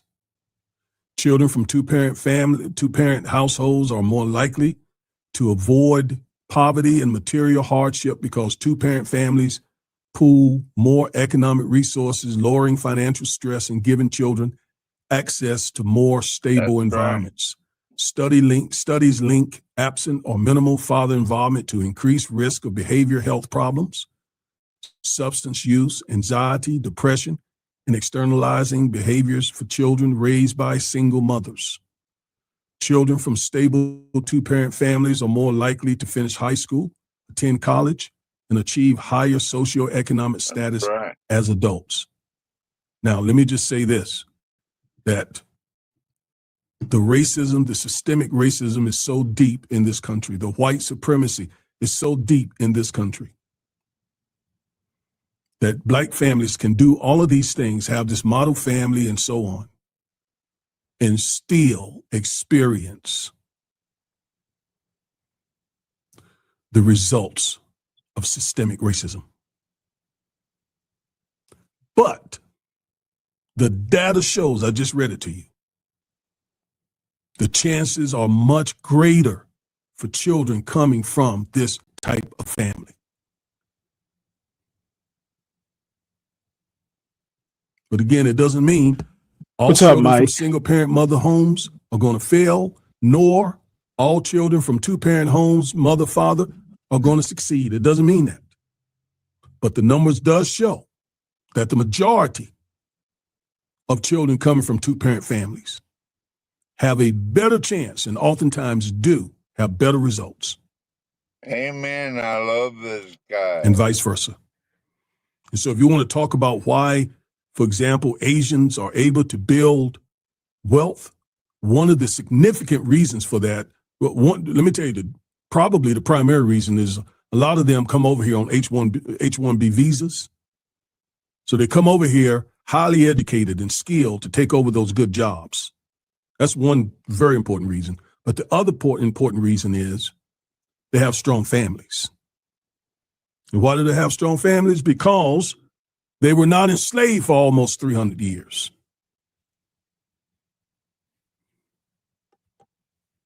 So the Black family needs to, once again, base the family model on what is prescribed in Scripture. One man, one woman, married. Last, the devaluing of academic excellence. I got a symbol of a bunch of books here, Bible on top. Can you pause it? We have got to help our children value education. Yes, sir. This reminds me of when John Galt had Pastor James Manning on the other day. Like Good. they're talking about the same damn thing, bro. Okay, let me put it to you this way. John Galt is a fucking baby daddy who doesn't even live in the same city as his baby mama kids. So I don't give a fuck what he was talking about. Yeah, well, We same cannot allow our children to become anti-intellectual. Yeah, how not to become And it's a all baby up to daddy. you, parents. The Bible puts it in your lap when it says, you train up a child in the way that he should go. And when he's old, he shall not depart. Bible says it. So your child is going to go in the direction, your stepchild, your adopted child, your whatever relationship you have to that child is going to end up where you've trained that child to go. There are exceptions, right? There are children that were reared in homes where there was very little home training, and they're doing well today. And then there are children that were raised in homes where there was a lot of home training, and those children are doing very poorly today, those adults. Yeah. But we don't base Stanley. anything on the exceptions or the Yes, sir.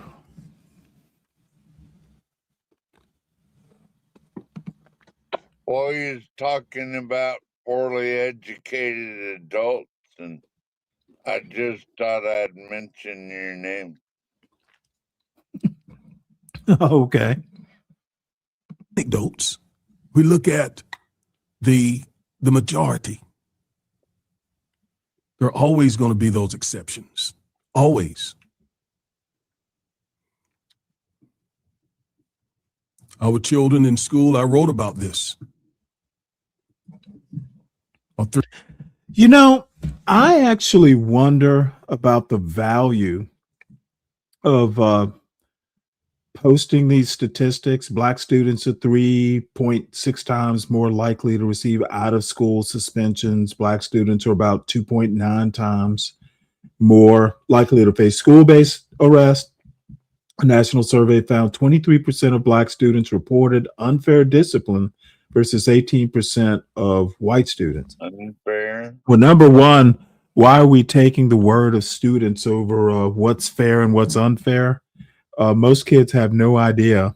They think life is fair. The other thing is, I don't know that posting the statistics are as important as telling your kids, don't be one of these statistics. Like, I'd never sat down with my son and said, well, you know, you're more likely, et cetera, et cetera, et cetera. I'm like, I've literally told him, though, don't be one of these statistics. Don't be, you know, one of these statistics that's, you know, having kids out of wedlock, et cetera, et cetera. Tell your kids what not to do instead of, you know, that way, you know, you don't. Good son, Stanley. Well, Not thank you. all these But people can do that. But that's basically kind of, look, you open yourself up to the criticism of being a victim or acting like a victim when you start posting stats like this. Post the statistics and say, hey, look, kid, don't be one of these statistics, and move on. You don't need to belabor the point. 3 times more likely to be suspended and expelled, 2 times more likely to face arrests, zero tolerance policies.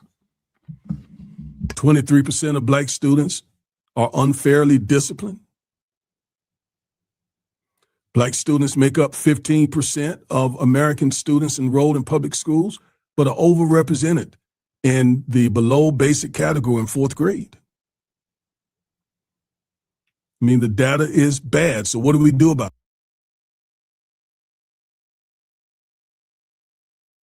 it? Well, start educating yourself.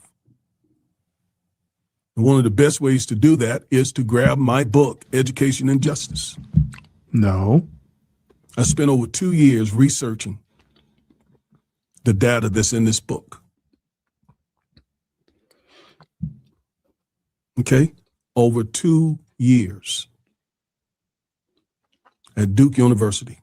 I was not attending Duke University. I was in law school at that time at North Carolina Central University School of Law. And I was, in addition to studying, I was researching for this book because I know how important this education justice thing is and how bad it is, how bad education injustice. Okay, well, now I have to ask the question. Didn't North Carolina A&T have a law library, or Maybe they were sharing Dukes. This is. So you need to know what to do. And the two things that I do in this book is I lay out the problems and I lay out the solutions. Okay? That's what I do in this book. And you need to know both. You need to know the problems and you need to know the solutions. And that is exactly what I bring you in this book. All right? Now I'm trying to pull up something here so that I can show you.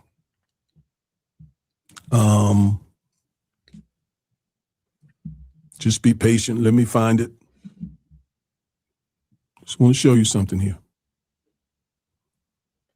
I am committed, absolutely committed, to preventing the rollback of the civil rights that we need so desperately. How do I know it? Because again, I practice civil rights law. So I know. This is what I do. This is my space. All right, I found what I wanted you to see. All right, here are some of the reviews for my book. There are 100 different.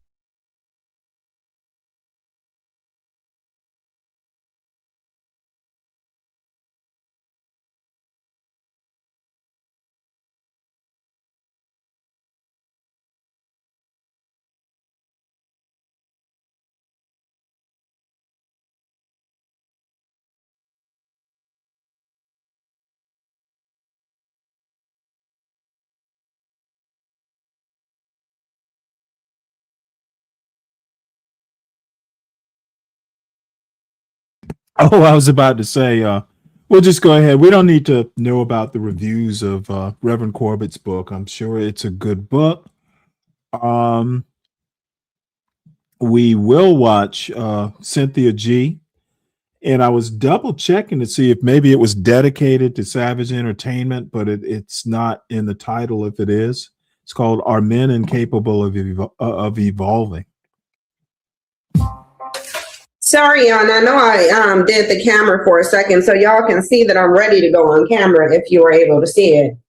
I'm ready to go on camera. I'm just sitting here for a minute to make sure my eyes are done tearing. I'm sorry, what? You like this Hello? girl over Shamika? For real? The fuck are you talking about? What the fuck is she talking about? We don't know. I just started the video. Well, you remember Shamika, you was showing her video the other day, right? Yeah. And that's relevant how? I can already tell that she makes a lot more sense than this one. Well, I hate to be persnickety about this, but how do you know what's making sense in this state?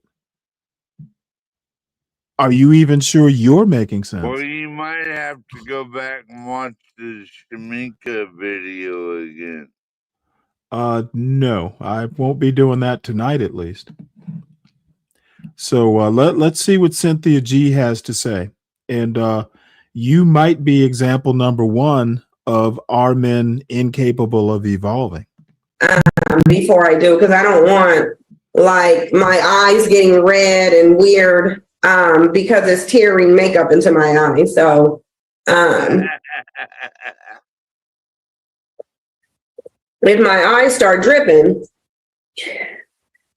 I'm gonna have to go back off camera. So I just want to wait a couple minutes and wait until I just want to wait a couple minutes to make sure it's not going to start dripping again. But this is not the first time something like this has happened, and it won't be the last. You simply, as an American citizen, cannot take another American citizen to another country to toe tag them. just because you think you might get away with it. So this is setting a very bad precedent in this country. And I really do feel like if the race of the people were different, this will be taken a lot more seriously and you will be getting some form of swift justice. I don't know how many of y'all watched Snapped and Dateline in 2020. If you guys do, put a one in the chat box and let me try to find this story right here. Hold on.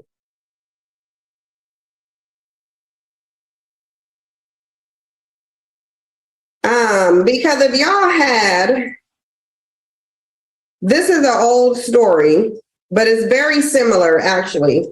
Not similar to this, but it's similar in the sense that I'm trying to find the story. It was a Dateline. Hold on. Let me,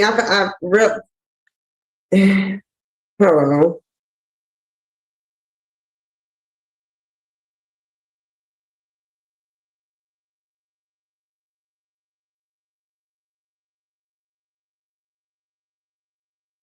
This is not a story I've heard about.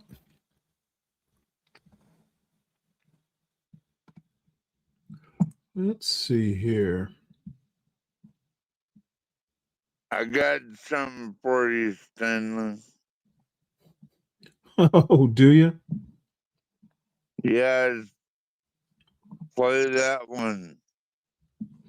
No, I'll look at it in a bit. I wanted to see if this is still premiering. A one-eyed, hair drooped over the other eye. What a joke. You did that, Stanley? You did I that woman? I hadn't even thought of it. I think she's married with kids. Why would I be thinking of? I mean, why would I look at some woman on YouTube and wonder if I could date her? Don't you think that's kind of weird?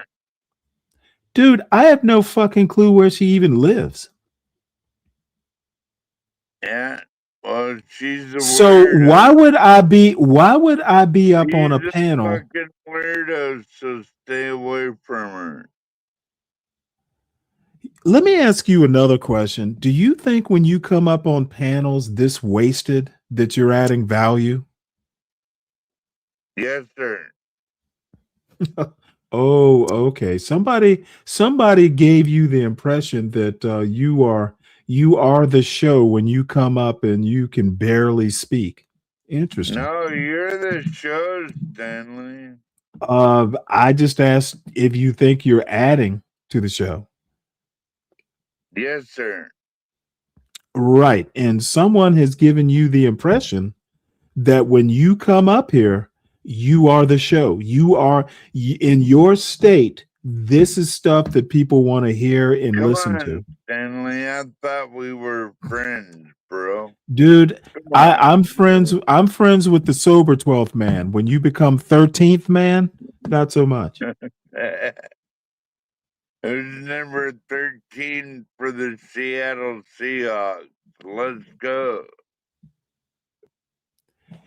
There's got to be a 13th man. If there's a 12th man, there's going to be. And did you see those Seattle Seahawks?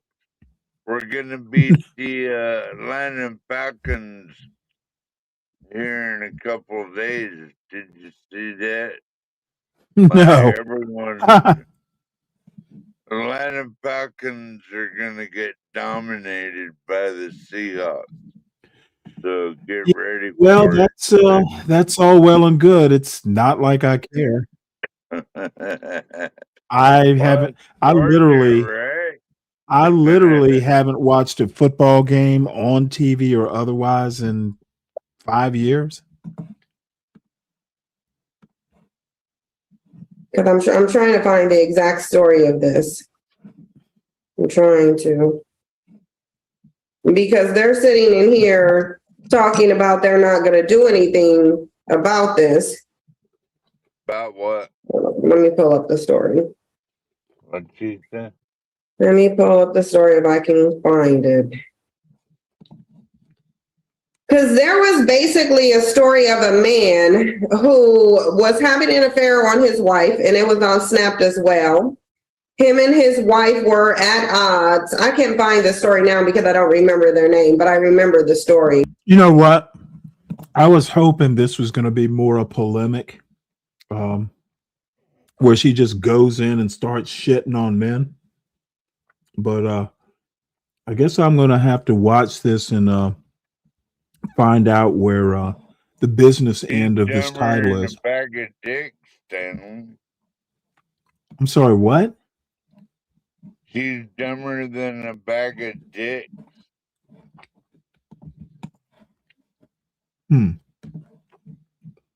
Well, let's instead. This is a clip of that Sociology 119 class from Penn State. College students ask a former lifer questions about life behind bars. That'd try to be interesting. Right before the moon landing, and you only learned like 2 years later that it happened. And I was just thinking about how much things have changed, I guess, since then. I just want to know like how you adjusted, I guess, when you got out for real to like things like smartphones and everything else that's just you couldn't even have dreamed of before you went to prison. That is a very good question. When I left the streets, when I left what we call the world, because where we went, I don't know what that place was, but when I left the world, there was no such things as personal computers. There were no PCs. They had computers, but one computer might be as large as a third of this, with 15 to 20 technicians that operated it. ENIAC, you know what it was. You studied that before. But there were no personal computers. There were no cell phones. There was none of the miraculous technology that is accessible to you guys today. So when I stepped out of the prison, the only reason why I was not totally lost or flabbergasted or bewildered or overwhelmed is because for the last 52 years, I've been studying everything I can get my hands on. Once we were able to get the first books into the penitentiary, which we started by protesting, first by requesting them, and then protesting the fact that they weren't being brought in, and then staging sit-ins and strikes and riots, and then getting beat, then getting thrown in the hole, and then enlisting the aid of individuals that were our advocates out in the community, because we're talking about the 60s and the 70s. And you know what kind of period that was. It was a time of climactic change on all fronts, change in the music, in art, in dance, change in politics, that's why change you're in the in economy, prison, motherfucker. change in women's liberation, changes in the anti-war movement and Black nationalism. It was change on all fronts. So concurrent with this was a change that appeared in the form of prison reform. I want to give them a picture because you're saying the only reason why you weren't flabbergasted when you, it's like the day one, you were able to get a cell phone, a smartphone, iPhone. It was an iPhone. I got an iPhone my first day home, thanks to Sam and Laurie, my brother and sister. I just wanted to ask, so I'm currently a student, it's like you, and I'm currently trying to study prison reform or trying to do research in it. And this question is a little irrelevant to what you were just telling us. Indeed, whatever it is.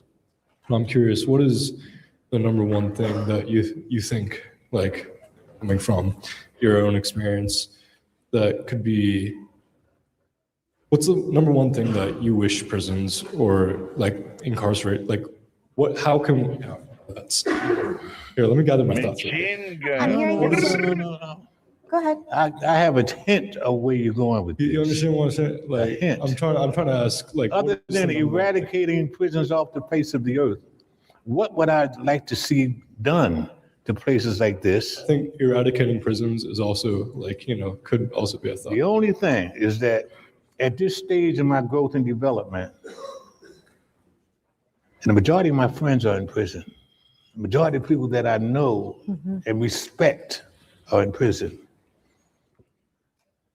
But I am not an abolitionist at this point in my growth and development, only because if we got rid of prisons today, right now, just got rid of them, Can't get rid of what would we do with those who just will not abide a civilized society? What would we do? Would we just kill them all? No, we're not going to do that.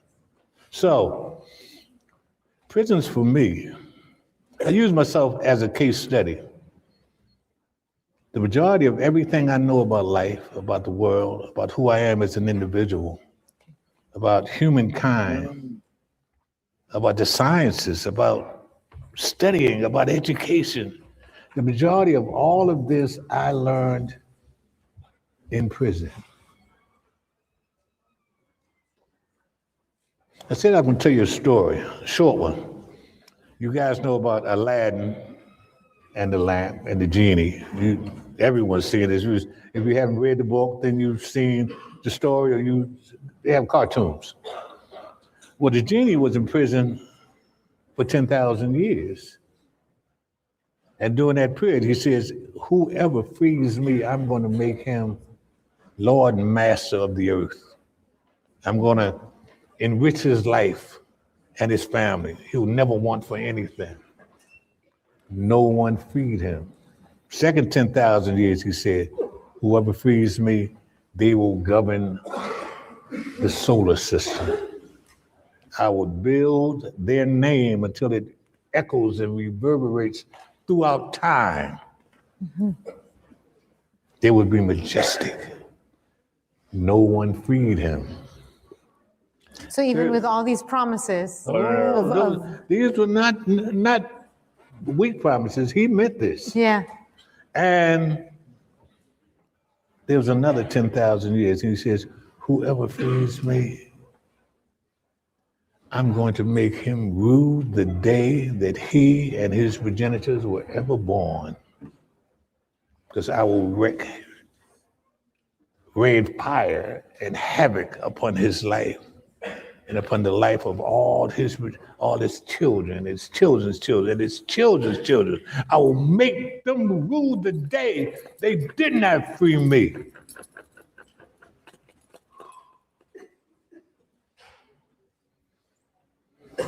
I made up my mind in prison. And once I was freed, I didn't know when that was going to be. But I believed with all my heart that I was going to be freed. But I made my mind up. I would not be Are you deep in it? You mean watching the video? Yeah, like all this deep black stuff and Wait, hold it. Deep black stuff. witchcraft and blasphemy and all that. You're into all that. I have no clue what you're asking. I'm watching a prisoner talk about a former inmate, talk about his experiences in the penitentiary. What are you watching? Watching the same thing as you, motherfucker. Okay, well, obviously it's impacting us differently. Genie after the third 10,000 years. like you wouldn't be that angry. I would not be that bitter, Bitter. that vengeful, that mean, that hateful. I said I would not let that happen to me. And I am the one that am in control of how I react and respond to life. whatever life does to me, I'm the one in charge of me. If I get angry, I'm allowing myself to do this. If I get bitter and recriminating, I'm the one that's doing this. That's just a really powerful lesson to have. Of course. In prison, when everything you do, like you have to ask for permission. You don't get to go outside when you want to go outside. I mean, sometimes even going to an activity, you can't have access to the bathroom. That's true. So to have conviction that this is me, I do have free choice. I am not going to get that bitter. Yes. That you learning that in prison, it says a lot. But with that being said, just circle it back to his question. And it's someone online is also asking the same thing. What's something that you would want to see change in the prison system? I would like to see prisons used as institutions of growth and development, education and correction, as they're named. These are supposed to be houses of corrections. It's literally called state correction institution. Yeah, and you're saying it's not actually used as. Is he wearing a mask while he's talking about this shit? So what if he was? Well, look at that. Look at it on your own screen. I'm looking at my screen. He's not wearing a mask, 12th man. But what if he was? All right, Who gives a carry fuck?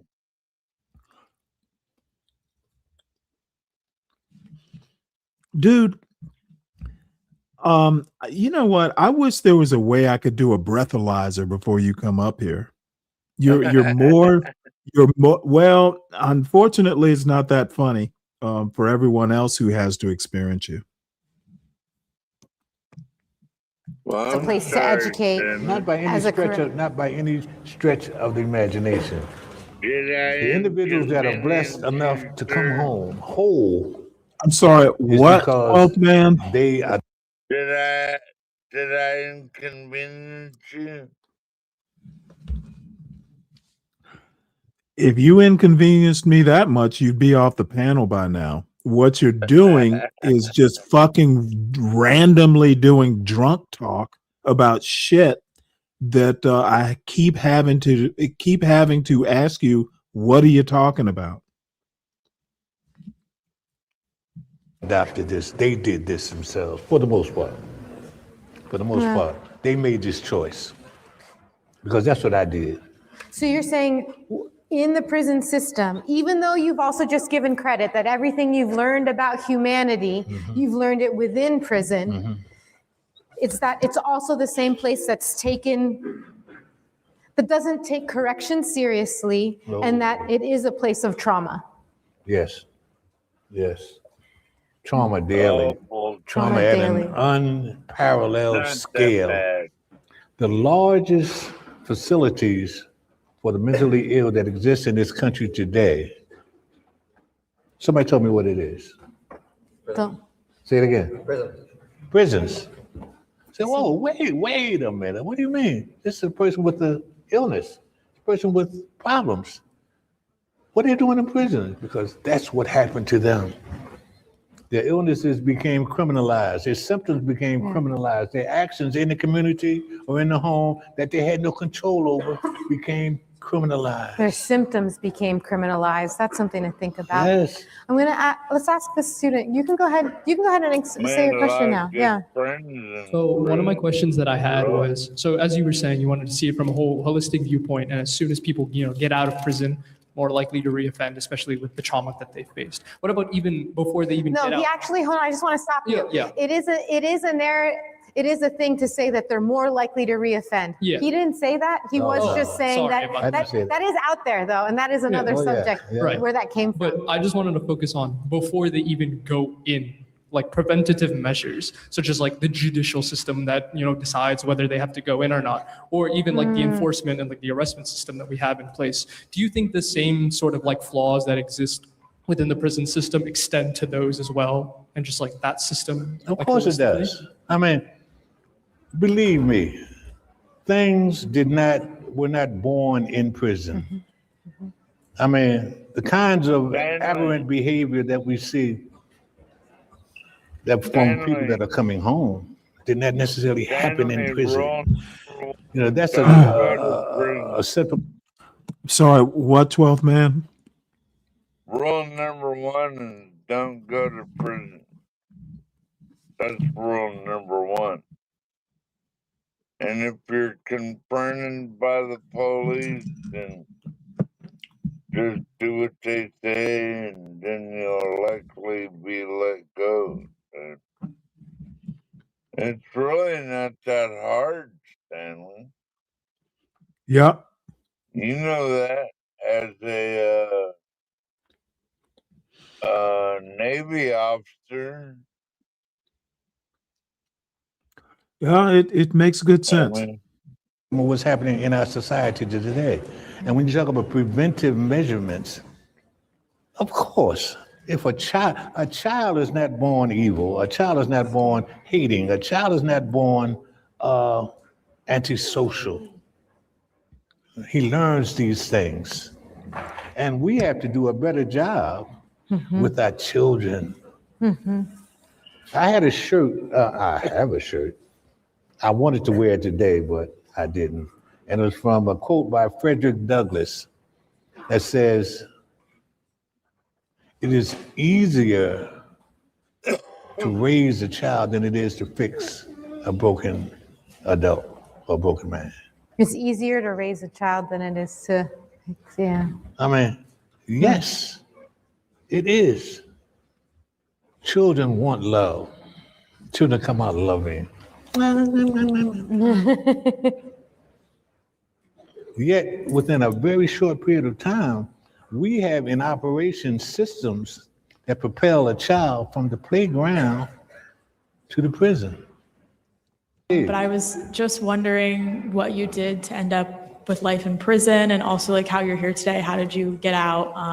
And more about your journey with that. Okay, what I did in Pennsylvania, if you're involved in a crime where someone loses their life, however they manage to lose his life, but you're involved in a crime that precludes this, you can be convicted, found guilty of first-degree murder. Now, you don't have to have had a gun and pull the trigger. You could be standing at the door saying, "What are y'all doing, man?" And a guy does this. "Oh, what?" Bam, the gun goes off, he shoots somebody. But me, as a person just right next to you in that, I can be tried as. You can be tried, found guilty, and convicted of first-degree murder and sentenced to life in prison. It's called the felony murder rule. If you go into a store and steal a bag of potato chips and run out, and on the way out, the clerk grabs you and you wrench away from him, he falls and hits his head, you can go to jail for life. So, in answer to your question, I was involved in a crime where someone cost someone their life. Was it my intention for this to happen? No. But intentions mean nothing in situations like that. Now, okay, so I'm in jail and I'm doing a life sentence and things are happening. And how did you're sitting here in State College and Penn State University talking to us. How did that happen? You guys have probably heard of, I know you have, Magna Carta, the rule of kings and the rights of kings to do just about anything that they wanted to do, just by virtue of the king said so. Well, part of the laws that govern us have their beginnings in that concept. So we meted out to the chief executive operating officer of this country, which is the president, something called executive rule. He has the right to pardon or commute the sentence or modify the sentence of anyone in the federal system that he wants to. Now, we've done the same thing to a degree to the chief operating officer of each state, which is the governor. The governor has that same privilege. If and when he wants to, the governor can say, look, that guy over there, he's pointing to whomever, a guy that's doing life, has been incarcerated for 1 year or been incarcerated 52 years. He says, now, free him. And there's nothing anyone can do about that because they don't do it haphazardly. He says, look, based on the amount of time that this person, this man or this woman has been in prison for the crime that was committed and the role that they played in this crime, and everything mitigatingly that they have done over the last 5 decades, I'm going to reconsider his charge. I'm going to reconsider his sentence. I'm going to free him. Well, that's what happened to me. When I say I went into prison when there was nothing there, no books, no radio, no TV, no newspapers, no top, no bottom, no sides to grab, just hanging there. And I helped change that system. I helped to bring rehabilitation in there. I helped bring education in there. The first degree-oriented program that operated within the state correctional institution in Pennsylvania, I was one of the young people that sat around a table, around a cell, and dreamed of, and fought for, and fashioned, and wrote about, and put the petition together. Said, let's take this to the warden, see if we can get, and this is after we got a GED program in there, so we can get some education on a basic level. So some people might have the mentality that, oh, these individuals made their bed, they must lie in it. And they tend to have very little empathy for incarcerated individuals and the pressures that they face from the legal system. So I was just wondering if you had a message for people who had that mentality.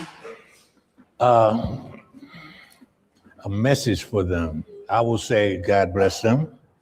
I will say, I respect their opinion because everyone is entitled to it.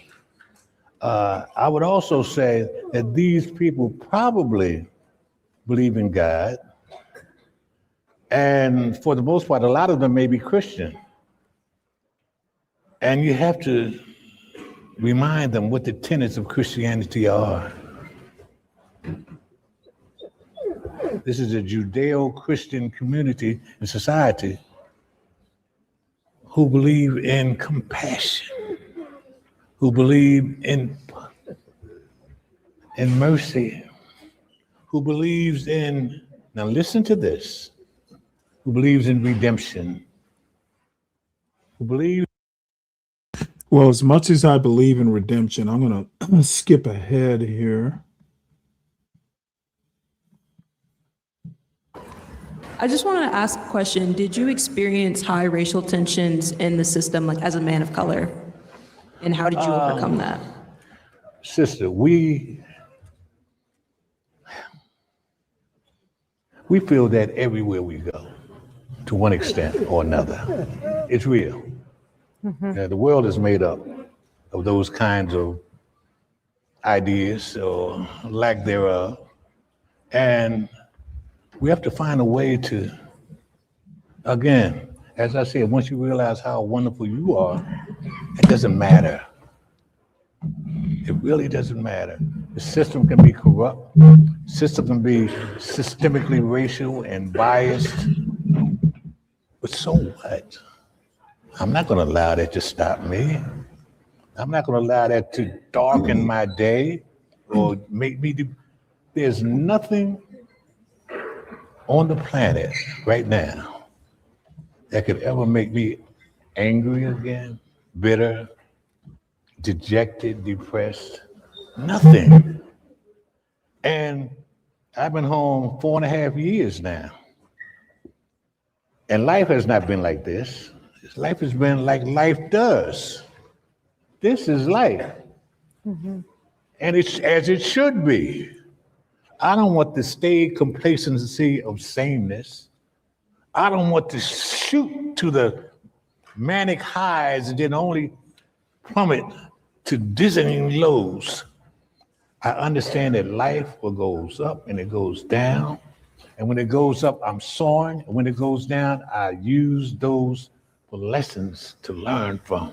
Just hearing you speak, you're speaking of an experience of complete adversity that I think it's rare for any of us to hear say that we related to that degree.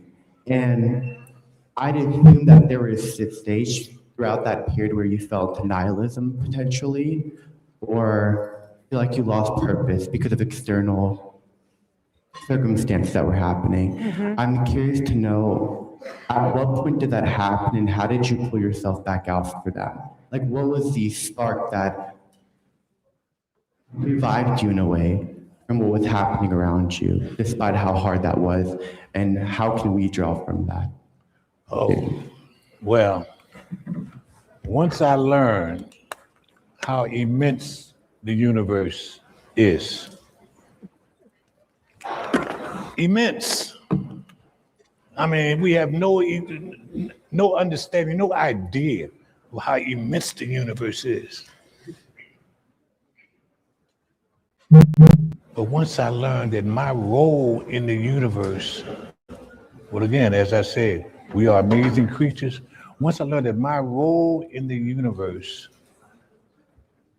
was vital and important and meant something and could mean something not simply to me, because if I just use it from my own perspective, my universe would be so small.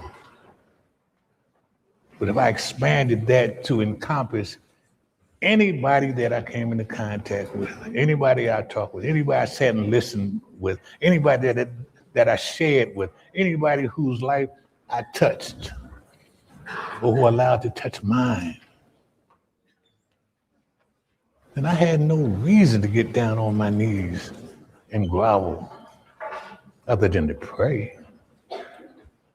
You know, so of course I went there, of course.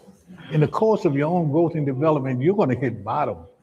When I say I descended into the 9th level of Dante's Inferno, I did that.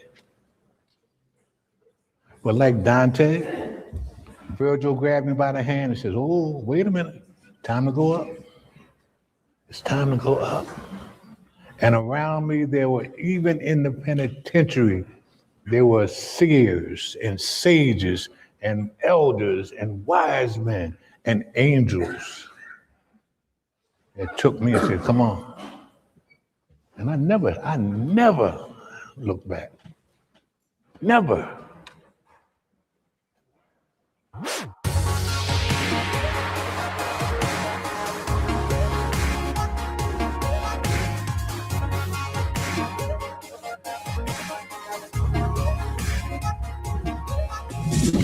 All right. Well, it looks like everybody has scattered to the winds here, and I am at 4 hours.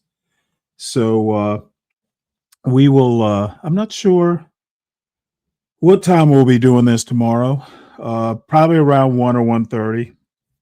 And I do have some leftover videos that mostly around Black stuff. I was actually thinking about doing Reverend Corbett's show tomorrow, but we got that out of the way today, and that's probably a good thing.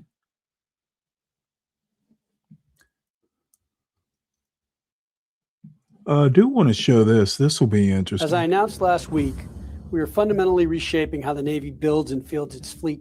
Today, I'm taking the second major step in that effort, selecting the design for our medium landing ship, an operationally driven, fiscally disciplined choice that puts capability in the fleet on a responsible timeline.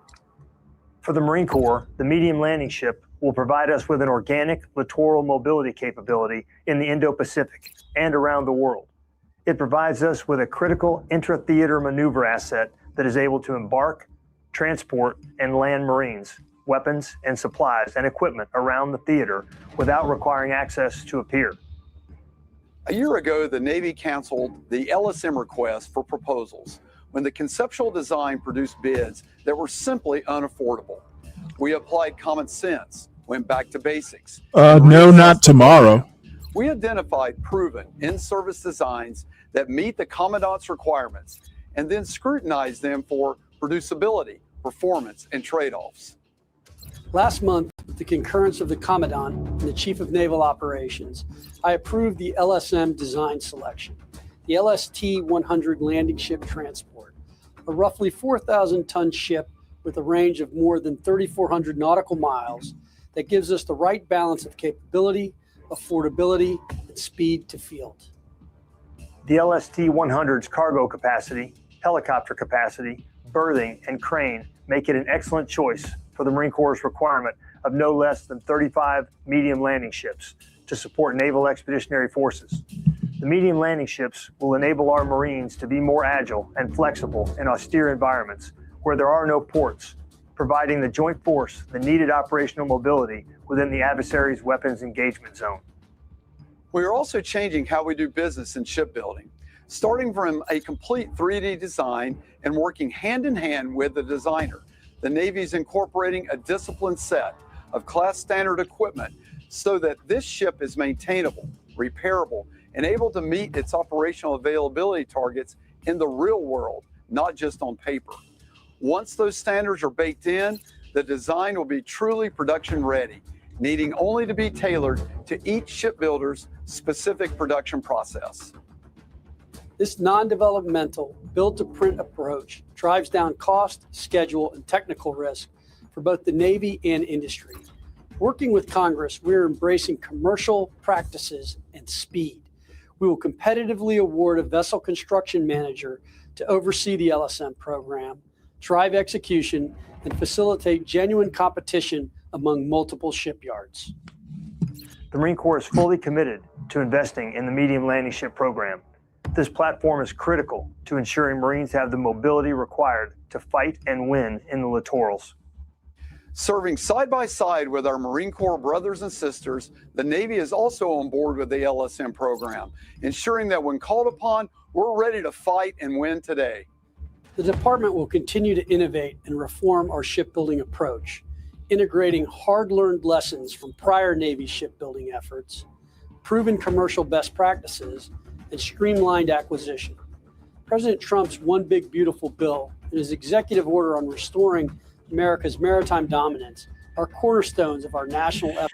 Yeah, there is no way you could possibly talk about any sort of military, government, just anything with the government in 2025. It is a requirement that you do. You mentioned President Trump. Otherwise, you might be fired, or who knows what the consequences are. But you gotta mention President Trump. Effort to revitalize and rebuild the American maritime industrial base. It is the dawn of a new age for Navy shipbuilding. That's where MAGA's a fucking cult. If you don't mention the cult leader's name, do you really exist? Will you exist if you don't mention his name? So that's pretty much it, folks. I have no more to offer. Nothing amusing. It's about dinner time, and I imagine 1:30 tomorrow we'll do something. May not be a long show, but you never know on Saturdays. There have been many a time I said I was going to do just a couple hours, and winds up being 12 hours. So